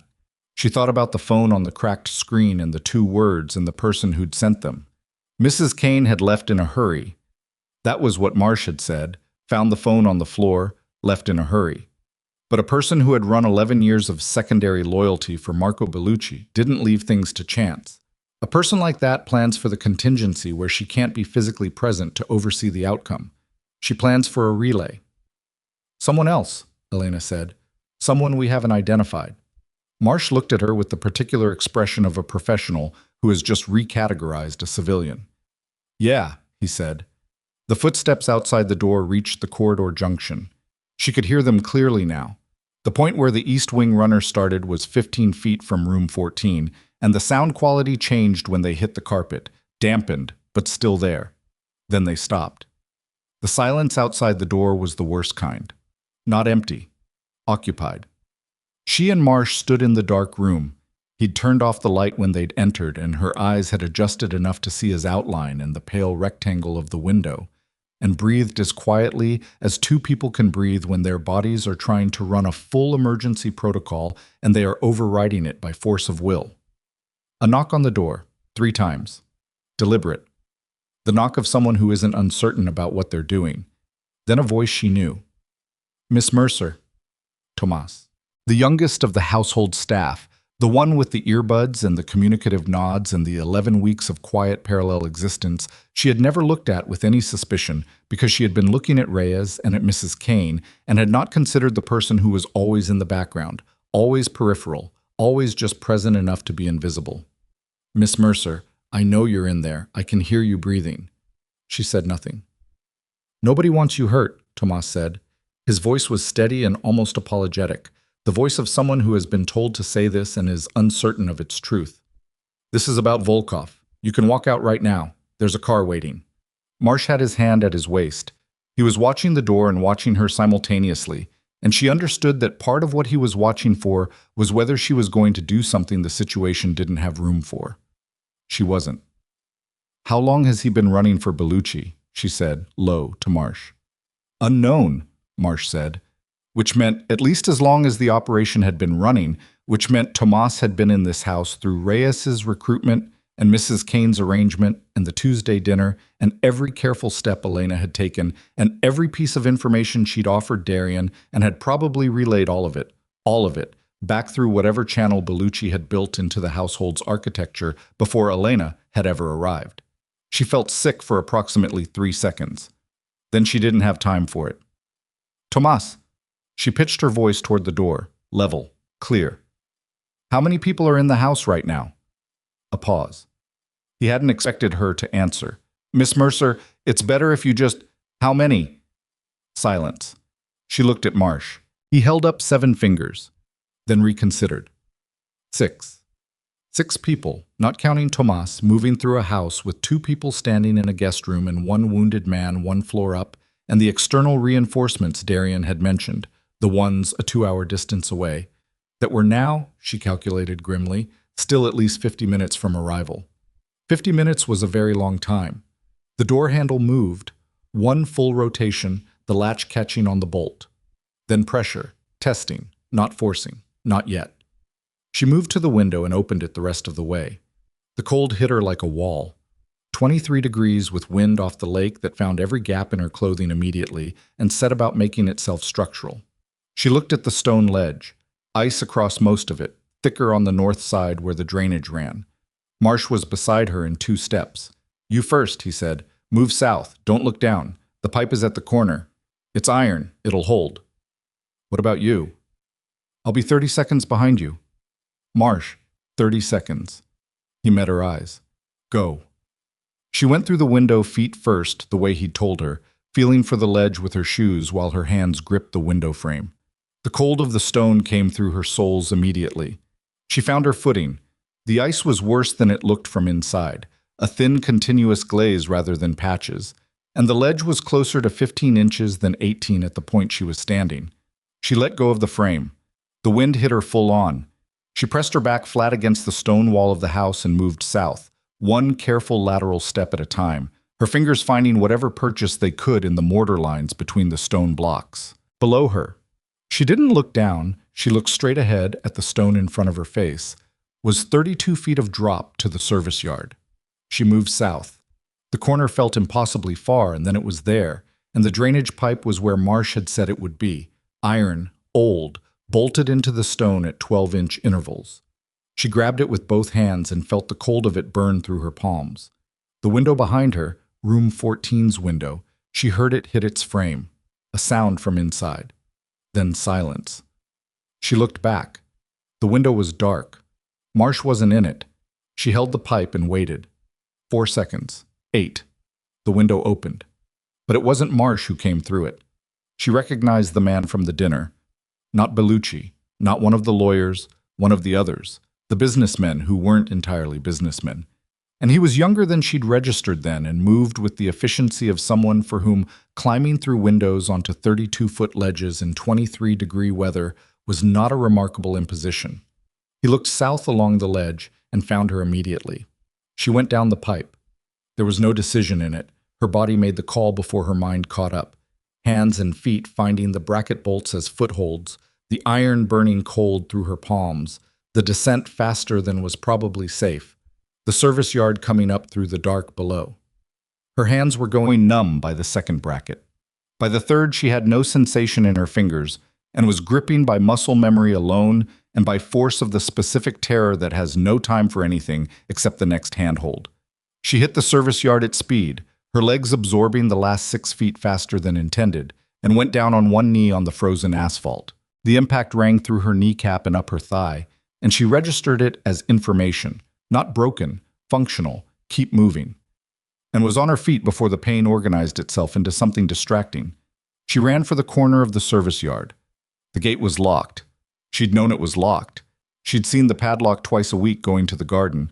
But the fence was chain link, and chain link had footholds, and she was up it and over it before the man on the ledge above had made it to the second bracket. The street beyond the property wall was empty. December, past midnight, the specific abandonment of a residential street in the city's North Shore at an hour when no one with a choice is outside. She ran anyway. She ran with the phone in her pocket, Darian's phone, the secured line, the number she'd memorized.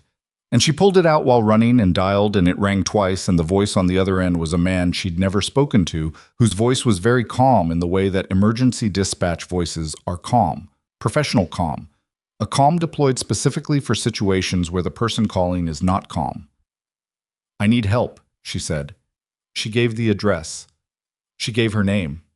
She said, "Darian Volkov is wounded and inside, and there are at least 6 armed people in the building, and I need someone there in the next 40 minutes, or this goes badly." "We're already moving," the voice said. 17 minutes. She stopped running. She stood on the sidewalk in 23 degrees with numb hands and a knee that was beginning to have opinions and no coat, and stared at the stone wall of the property she'd just come over and thought, 17 minutes. Marsh is in there. Darian is in there. She thought about the pipe and the ledge and the drop, and her own hands gripping iron they couldn't feel. She thought about the safe room. Room 14 wasn't the safe room. Marsh had said change of plan before they'd gone there, which meant the actual safe room was somewhere else, somewhere she hadn't been taken, somewhere with a steel-reinforced door and a communication system and enough structural integrity to hold for 17 minutes if the man inside it was capable of getting himself there. She thought about a knife wound dressed with shaking hands and sutures placed in lamplight by a woman who had never done it before on a person. She thought, he got himself to Caleb's room every morning with a fever I didn't even know he was running. He got himself to every place he needed to be for a decade in a world that has been trying to stop him the entire time. He can get himself to a room. She believed this. She needed to believe it, and she did, and the two things were not in conflict. She also turned around and went back to the fence. Because 17 minutes from now. She wanted to be on the inside of this situation, rather than the outside of it, and because the man on the ledge, she'd watched him come down, she'd watched his speed on the pipe. He'd been fast, but she'd had a head start, and he hadn't come over the fence, which meant he'd gone back through the window when he'd seen her clear the top, which meant the focus had returned to the interior. And because the service yard gate had a padlock she'd seen twice a week for 7 weeks, and which she now understood, with the specific clarity of someone who has stopped having the luxury of not understanding things, had a brand and a model she had cleaned rust from once in October with a steel brush from the supply closet, and the key to that lock hung on a hook inside the service entrance that she had a code for. She went in through the service entrance. The code still worked. She didn't know if that was planning failure on their part, or whether they'd simply not thought the person who'd just gone out a window and down a pipe would come back in through the front. Either way, the door opened and the warmth of the interior hit her like something physical, and her hands began the specific agony of returning circulation that makes you understand why people choose to stay numb. She moved through the service corridor. She knew this route: laundry room to the left, the back stairs at the end, the junction that split toward the kitchen and toward the east wing. She had walked it so many times in the last 7 weeks that the darkness was not a disadvantage. She moved by memory and by the sound of what was happening elsewhere in the house, which was organized and purposeful in the east wing, and less so on the ground floor, which meant either they'd split the team or someone had redirected priorities. At the back stair junction, she stopped. Voices above her. 2 floors up, the 3rd floor that she'd never been to and didn't know, and she thought, that's where he went. That's where the safe room is. She went up. The 3rd floor was different from the floors below it. Less finished, more functional, the bones of the house more visible. She came out of the stairwell into a short corridor with bare walls and industrial lighting and 3 doors. The one at the end was steel core. She could see it from here. She could also see the 2 men in front of it, and the equipment one of them was applying to the door's locking mechanism, and the fact that the door was, she could hear, faintly, from behind it, not open. He was in there. Darian was behind that door. She counted the distance. She counted the men. She counted what she had available, which was a phone and a code that worked on the service entrance, and a knee that was going to have serious notes for her later, and the specific knowledge that if they breached that door, the situation ended badly in a way that 17 minutes of response time wouldn't change. She looked down the corridor and she did not freeze, and she did not calculate odds because the odds were genuinely bad, and calculating them would produce an answer that the situation didn't have room for. She took the phone out of her pocket. She opened the screen. She typed a text message to the only contact in the secured phone's directory. Third floor corridor, door at the end, 2 men. Breach in progress. I'm at the stairwell. She sent it. Then she picked up the fire extinguisher mounted to the wall 6 inches from the stairwell door, the one she'd checked the inspection date on in a cleaning round because that was on the checklist, and she thought, all right, you want to talk about what she knows too much. She stepped into the corridor. Hey, she said. Both men turned. The one at the door straightened. The one standing watch reached for his waist. Don't, she said, and pointed the extinguisher at him with the specific directness of someone who has nothing left to negotiate with and wants that to be visible. The man's hand stopped. He looked at her. He looked at the extinguisher. He looked at the absolute steadiness of her arms and her gaze. You're the housekeeper, he said, like it was an answer to a question, like the category explained everything. Yes, she said. She hit the pin and discharged the extinguisher directly into his face. The effect of a full industrial extinguisher discharge at close range is not subtle. He went backward into the door with both hands at his face, and the sound he made was not composed. And the other man, the one at the mechanism, was still processing what he was seeing when she closed the distance and hit him with the body of the canister in the side of the head with all the force that 7 weeks of fear and sleeplessness and being a variable they had decided to handle had given her, which was, it turned out, enough. He went down. She stood in the corridor with the spent extinguisher and the 2 men on the floor, and her own breathing sounding very loud in her ears. Then the sound from behind the steel door changed, closer, the mechanism engaging from the inside. The door opened. Darian was in the doorway. He was upright, one hand on the doorframe, and he was pale in a way that had gone past concerning into something that required immediate management, and his shirt was darker on the left side than it had been upstairs. But he was upright. He was looking at her, at the extinguisher in her hands, at the 2 men on the floor. He said nothing for a long moment. 17 minutes, she said. Her voice was shaking now. She let it. She didn't have the bandwidth to manage it. Reinforcements, 17 minutes, maybe less. He looked at her hands. She looked at her hands. They were bruised across the palms from the pipe, and the cold had done something to the knuckles she wasn't going to examine yet. There was extinguisher discharge across her forearms, and probably her face. Come inside, he said. There are still people in the house. I know, come inside. She came inside. He closed the door behind her. The safe room was smaller than she'd pictured, 8 feet by 10, a reinforced box with a single communication panel on the wall, and a narrow bench and a medical kit that had been opened and partially used.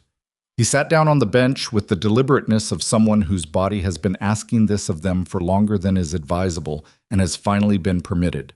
She sat beside him. She felt the wall behind her through the bench and the wall through the back of her head when she let it rest against the steel panel and the floor through her feet. And all of it was solid and cold and structural in a way that was, right now, the best possible quality a thing could have. His shoulder was an inch from hers. The sutures held, she said, looking at the ceiling. Yes. Your color is bad. I'm aware. She turned her head. He turned his. They were very close in the small room, and the light was a single recessed panel, and it was, she thought, a strange place to understand something, but she understood it anyway. Looking at his face in that light, the exhaustion in it, and the something else that was there now, had been there since she'd given him the glass of water she'd originally received from him. The full circuit of it closed somewhere between the study and the safe room and the fire extinguisher, and now this. You came back in, he said. Yes.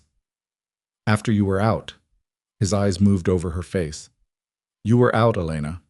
You could have stayed out. I know. Why? She looked at him for a long moment. Because you have to ask, she said, means you already know. He held her gaze. From outside the door, below them in the house, she heard the organized sounds of a situation changing. New voices, faster motion, the compressed urgency of a response team engaging a problem. The cavalry, early. Less than 17 minutes after all.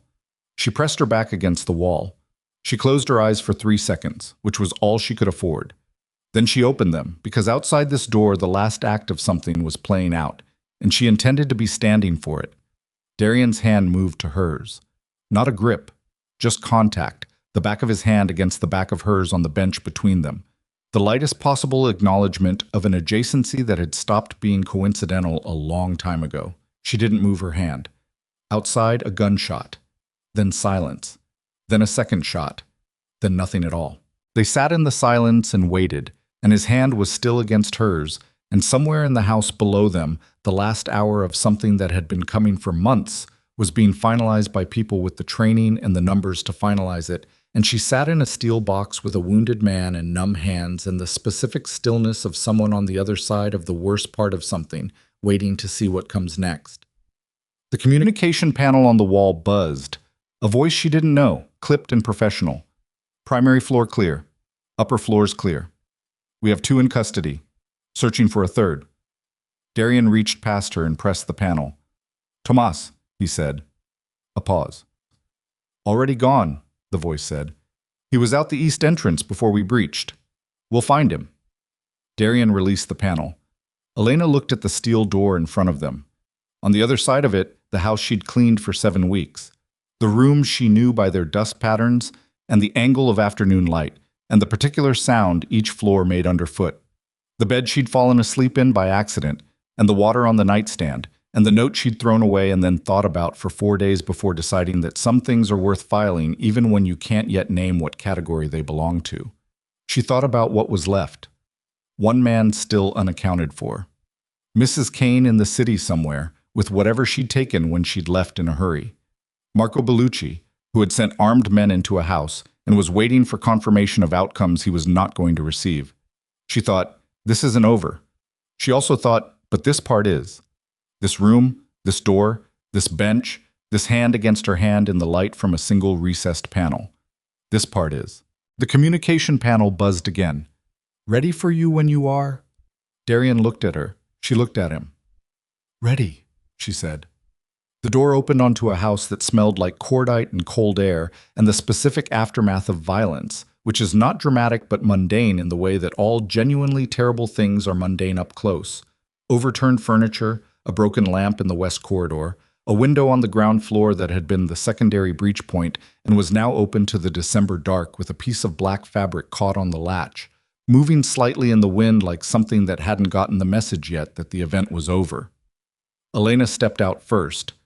Not because she was unafraid, but because she'd been unafraid enough times in the last several hours that the threshold had shifted, and because standing still in a steel box, waiting for someone else to tell her what the world looked like on the other side of a door, had stopped being an option.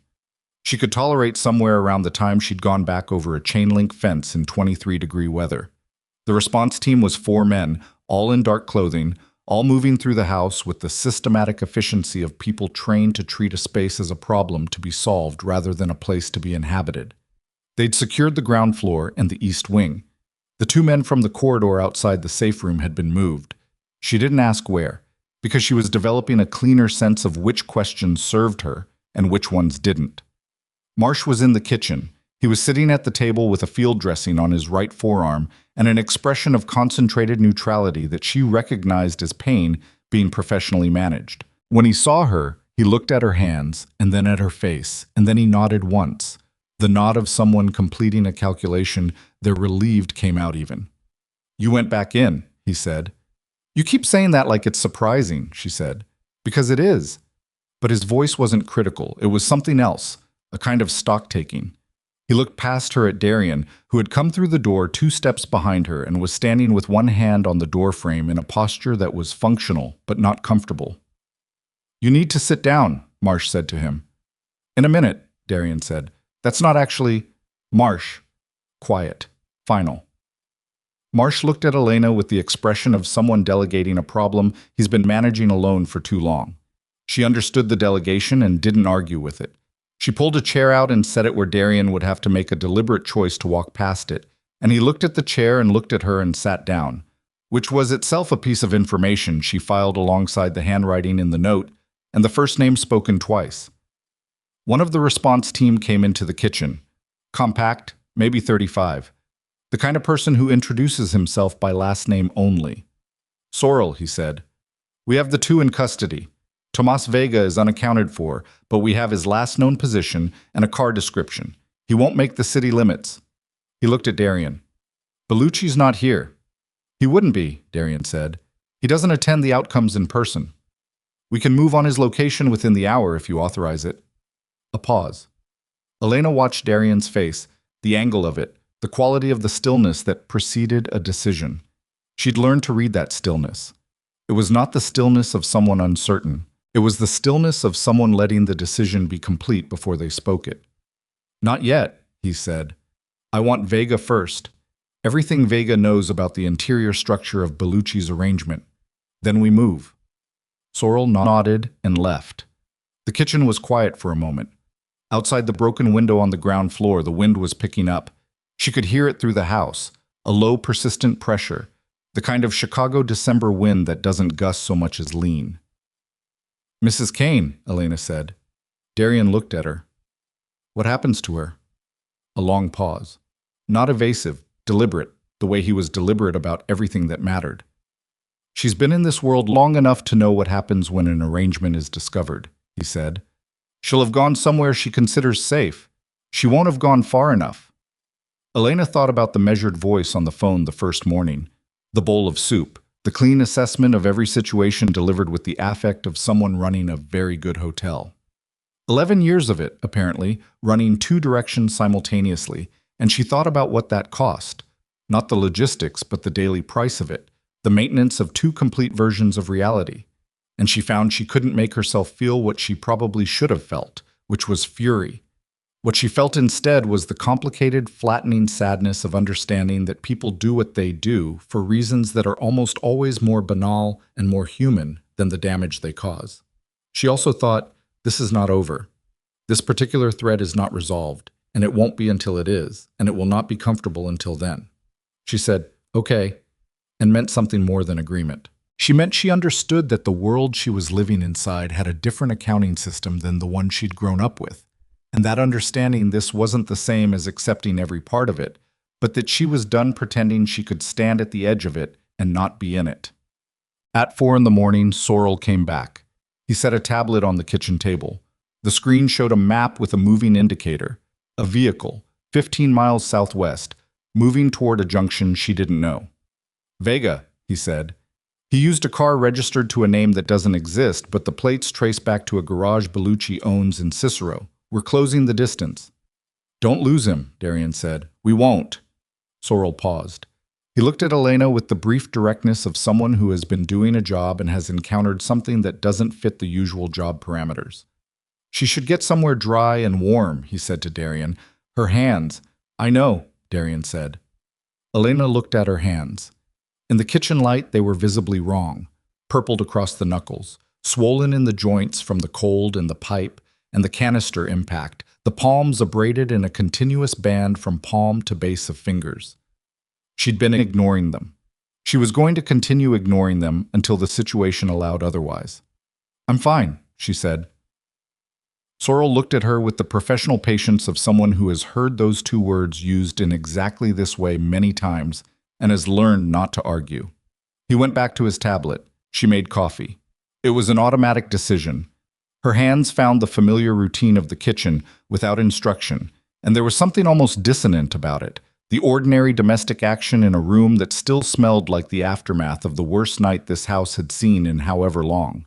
But the coffee maker was where it always was, and the coffee was where it always was, and she made it the same way she always made it.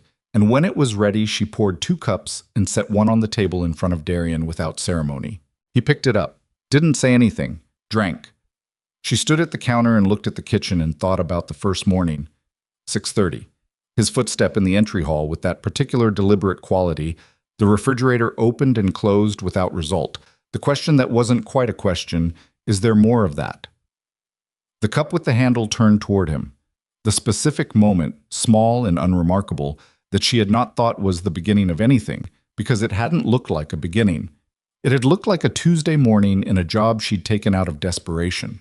Most things that matter don't announce themselves, she thought. They just happen, and you find out later what they were. Vega was taken at 5:47, at a junction off the I-290 where the car ran a stop sign, and Sorrel's people were already in position. Elena heard about it from the kitchen. Sorrel's voice relayed through Darian's secured phone with the flat efficiency of a report being made to someone who needs facts in sequence rather than color commentary. She watched Darian listen to it, watched his shoulders change, very slightly, as the information landed, not relaxing exactly, but reconfiguring, the specific posture of someone whose attention has been operating at maximum tension for hours and has received its first genuine signal that the perimeter is closing. When the call ended, he sat with the phone on the table for a moment. He was looking at something she couldn't see, some interior accounting she didn't have the full view of. Then he looked at her. Bellucci will know by morning that it failed, he said. He'll know Vega is gone. He'll know the house held. He paused. He'll regroup. This doesn't end with one night. I know, she said. What I'm telling you is that being inside this household has a cost that's not temporary. Tonight made that concrete. I want you to understand it before... He stopped. Something moved across his face. Before you make any decision about what comes next. She looked at him for a long moment.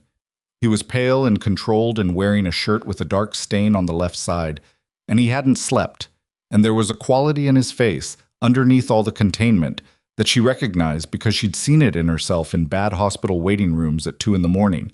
The look of someone who has stripped away everything non-essential and is down to whatever they're made of underneath. You're trying to give me an exit, she said. Yes. Why? He was quiet for a moment. Because you didn't sign up for tonight, he said. You came here for specific reasons, financial reasons. Those reasons still exist, and they're still legitimate, and you don't owe this house anything beyond the terms you originally agreed to. He held her gaze. I don't want obligation to be the reason you stay. She thought about the paper she'd taken to him at 4 in the morning, 7 weeks ago now. That felt like a different calendar. She thought about the choice she'd made on the stairs. Not the practical choice, not the calculated choice, but the one that had already made itself before she'd caught up to it. She thought about going back over the fence. I made the choice to come back into the house, she said. Not because of the debt, not because of Caleb, because She stopped, found the honest version of it. Because I've been making decisions based on survival for so long that when I made one that wasn't, I didn't recognize it immediately. And then I did recognize it, and I came back over the fence anyway. The silence after that was the quietest thing she'd heard in hours. That's a different kind of answer, he said. Yes, she said. It is. Dawn came the way it does after terrible nights, which is indifferently. The sky lightened by degrees through the east-facing windows, moving through gray and gray-blue, and something that was almost but not quite pink before settling into the flat winter white of a Chicago December morning. The broken window on the ground floor had been boarded overnight by 2 of Sorrel's people with materials from the service building, a temporary repair that looked exactly like what it was, functional and graceless and sufficient. She went upstairs at 7 to get clean clothes from her room. The east corridor was quiet. The rooms she'd cleaned for 7 weeks were the same rooms. The same light coming off the same windows, the same floors that she'd learned by their sounds and their dust patterns. She went into her room and sat on the edge of the narrow bed and looked at her hands in the morning light and let herself feel, for the first time since the sound of footsteps at 11 the previous evening, the full weight of all of it. Her knee was bruised to the depth of the bone, she was fairly sure. Her hands were going to be painful for at least a week. She hadn't eaten since the previous afternoon. She was running on adrenaline depletion and insufficient coffee and the specific hollowness that comes after sustained emergency, the aftermath hangover of a system that has burned everything available and is waiting to find out what the baseline is going to be. She called Caleb at 7:15. He answered on the first ring, which meant he'd been awake, which meant he'd been waiting, which meant she'd been less careful about hiding her fear in their recent calls than she'd believed. Hey, she said, a pause that contained approximately 17 things, most of which he chose not to say. You okay? Yes? You sound, I know how I sound, I'm okay. I wanted to hear your voice. A longer pause. She could hear him in the hospital room, the specific ambient sound of it, the monitor and the ventilation system, and the distant corridor noise that she'd memorized over 11 months. Are you actually okay? He said. Not a repetition, a different question. I will be, she said. That's the more accurate answer. He accepted it the way he always accepted her honest answers, which was with a silence that meant he'd heard it and was holding it and would not press further because he trusted her to tell him what he needed to know when he needed to know it. Dr. Haynes called yesterday, he said. The panel results? He wants to talk to you directly, but he said the word encouraging twice in the same sentence, which is the most optimistic I've ever heard him be about anything. She pressed her hand over her eyes. Okay, she said. Her voice came out wrong and she let it. Okay, that's good. I'll call him today. Elena. He said her name the way he'd always said it, the particular way her name sounded in her brother's voice, which was different from how it sounded anywhere else. Whatever you're doing over there, whatever it actually is. A pause. Come home soon. I will, she said. I promise. She hung up and sat with the phone in her hands for a while and looked at the east-facing window and the flat white of the morning sky and thought about what home meant now, which was not a question she'd been expecting to have to answer, but which had clearly decided it was time. Sorrel's debrief happened at 9 in the morning in the study. Elena was present because Darian asked her to be, and she sat in the chair in the corner, the same chair she'd sat in during the 2 previous operational meetings, and listened while Sorrel laid out the overnight accounting with the precise efficiency of someone converting chaos into structure. 2 of Bellucci's men in custody. Transferred, Sorrel said, with the economy of language that indicated the transfer had happened to a location and under circumstances that were outside her need to know. Vega in a different category of custody, cooperative in the manner of someone who has done the math and found the options on Bellucci's side considerably worse than the options on the other side. The information Vega was providing mapped the interior of Bellucci's arrangement in ways that would take days to fully analyze. The Mrs. Kane question, Sorrel said. He set a photograph on the desk, printed, not digital, the kind of photograph that suggests it came from a physical surveillance operation rather than a database search. We found her at 6 this morning, a property in Waukegan registered to her sister. She didn't put up much resistance. Elena looked at the photograph. Mrs. Kane in the back of a vehicle, between 2 of Sorrel's people, wearing a coat over what appeared to be pajamas and looking out the window at something beyond the camera's frame. Her expression was unreadable. It was the same expression she'd worn while delivering orientation speeches and handing over cleaning protocols and watching Elena eat soup. And somehow it was exactly the same face and not the same face at all. What happens to her? Elena said. Same question she'd asked the night before. Sorrel looked at Darian. Darian looked at Elena. She'll be held until we understand the full scope of what she was providing to Bellucci, and for how long, he said. After that, there are channels. She won't be in a position to do further damage. Elena looked at the photograph for another moment. Then she put it face down on the desk because the face in it was doing something complicated to her, and she didn't have the space for complicated right now. The North Side's arrangement, Darian said to Sorrel. Status. Intact. Bellucci never got close enough to touch it. Whatever Reyes was feeding him wasn't specific enough. The disruption was always about destabilizing the house first, the arrangement second. Sorrel paused. Which means the night's outcome, as bad as it was, is operationally a net positive. They showed their architecture and it held. Darian nodded. He looked at the window. Bellucci himself, he said. We have his location. 3 options for approach. Your call on timing. Give me 24 hours, Darian said.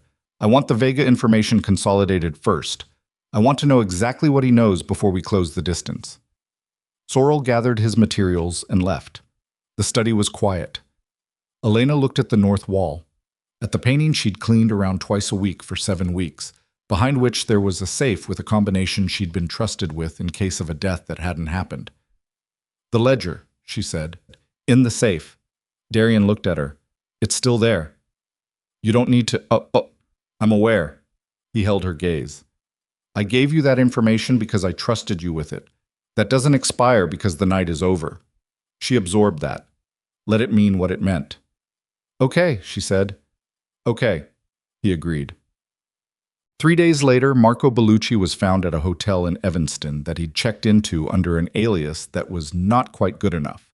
The details of what happened after he was found were not relayed to Elena, and she didn't ask, and she thought about whether this made her complicit in something, and concluded that she'd been complicit in something from the moment she'd gotten into the car in November, and that the question worth asking wasn't whether but how she sat with it, how she understood her own agency in it, how she made the distinction between complicity through desperation and complicity through choice.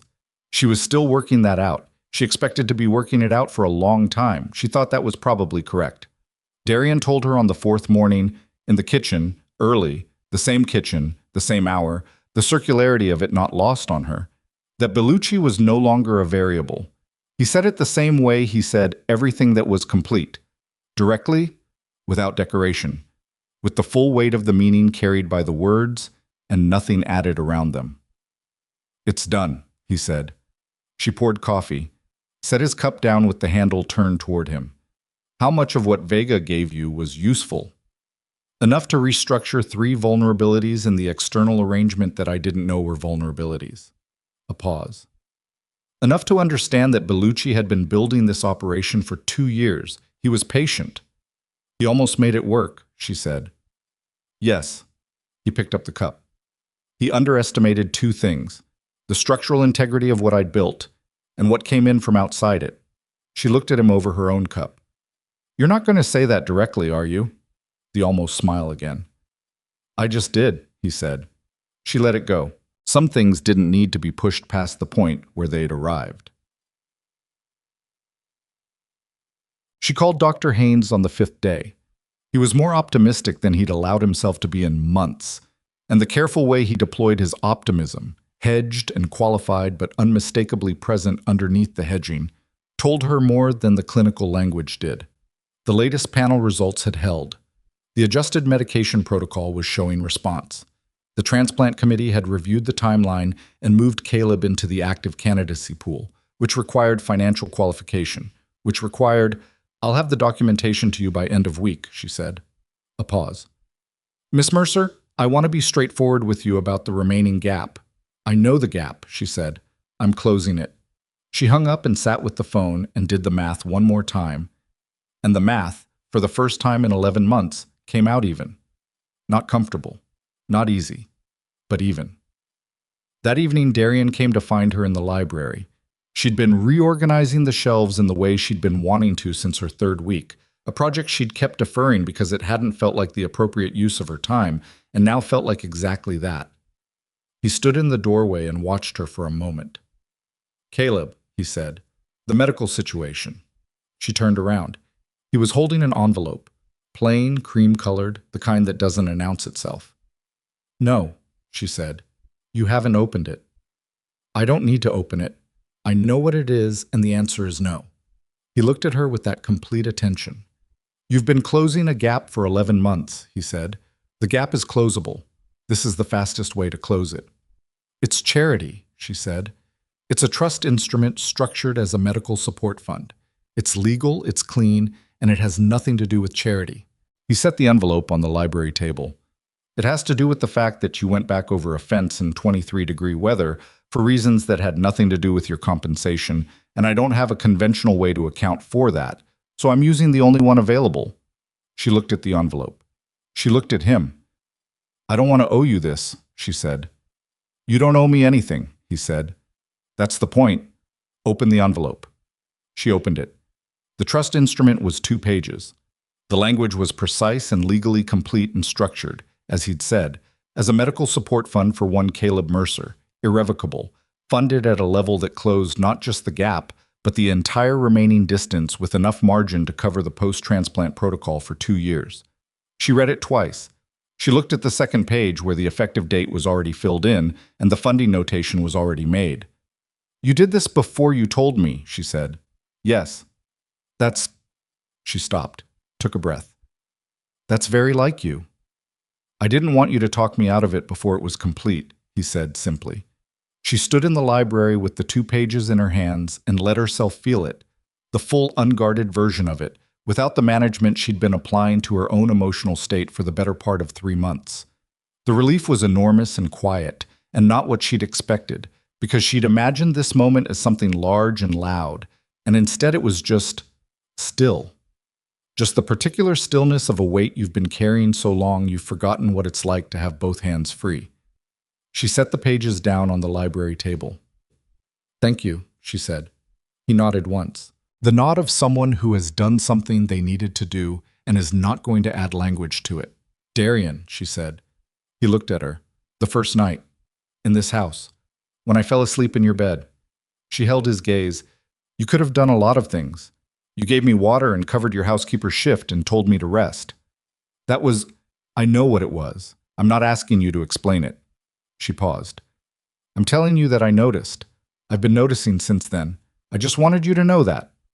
The stillness in the room had a specific quality that she'd learned to read over months of being in his presence.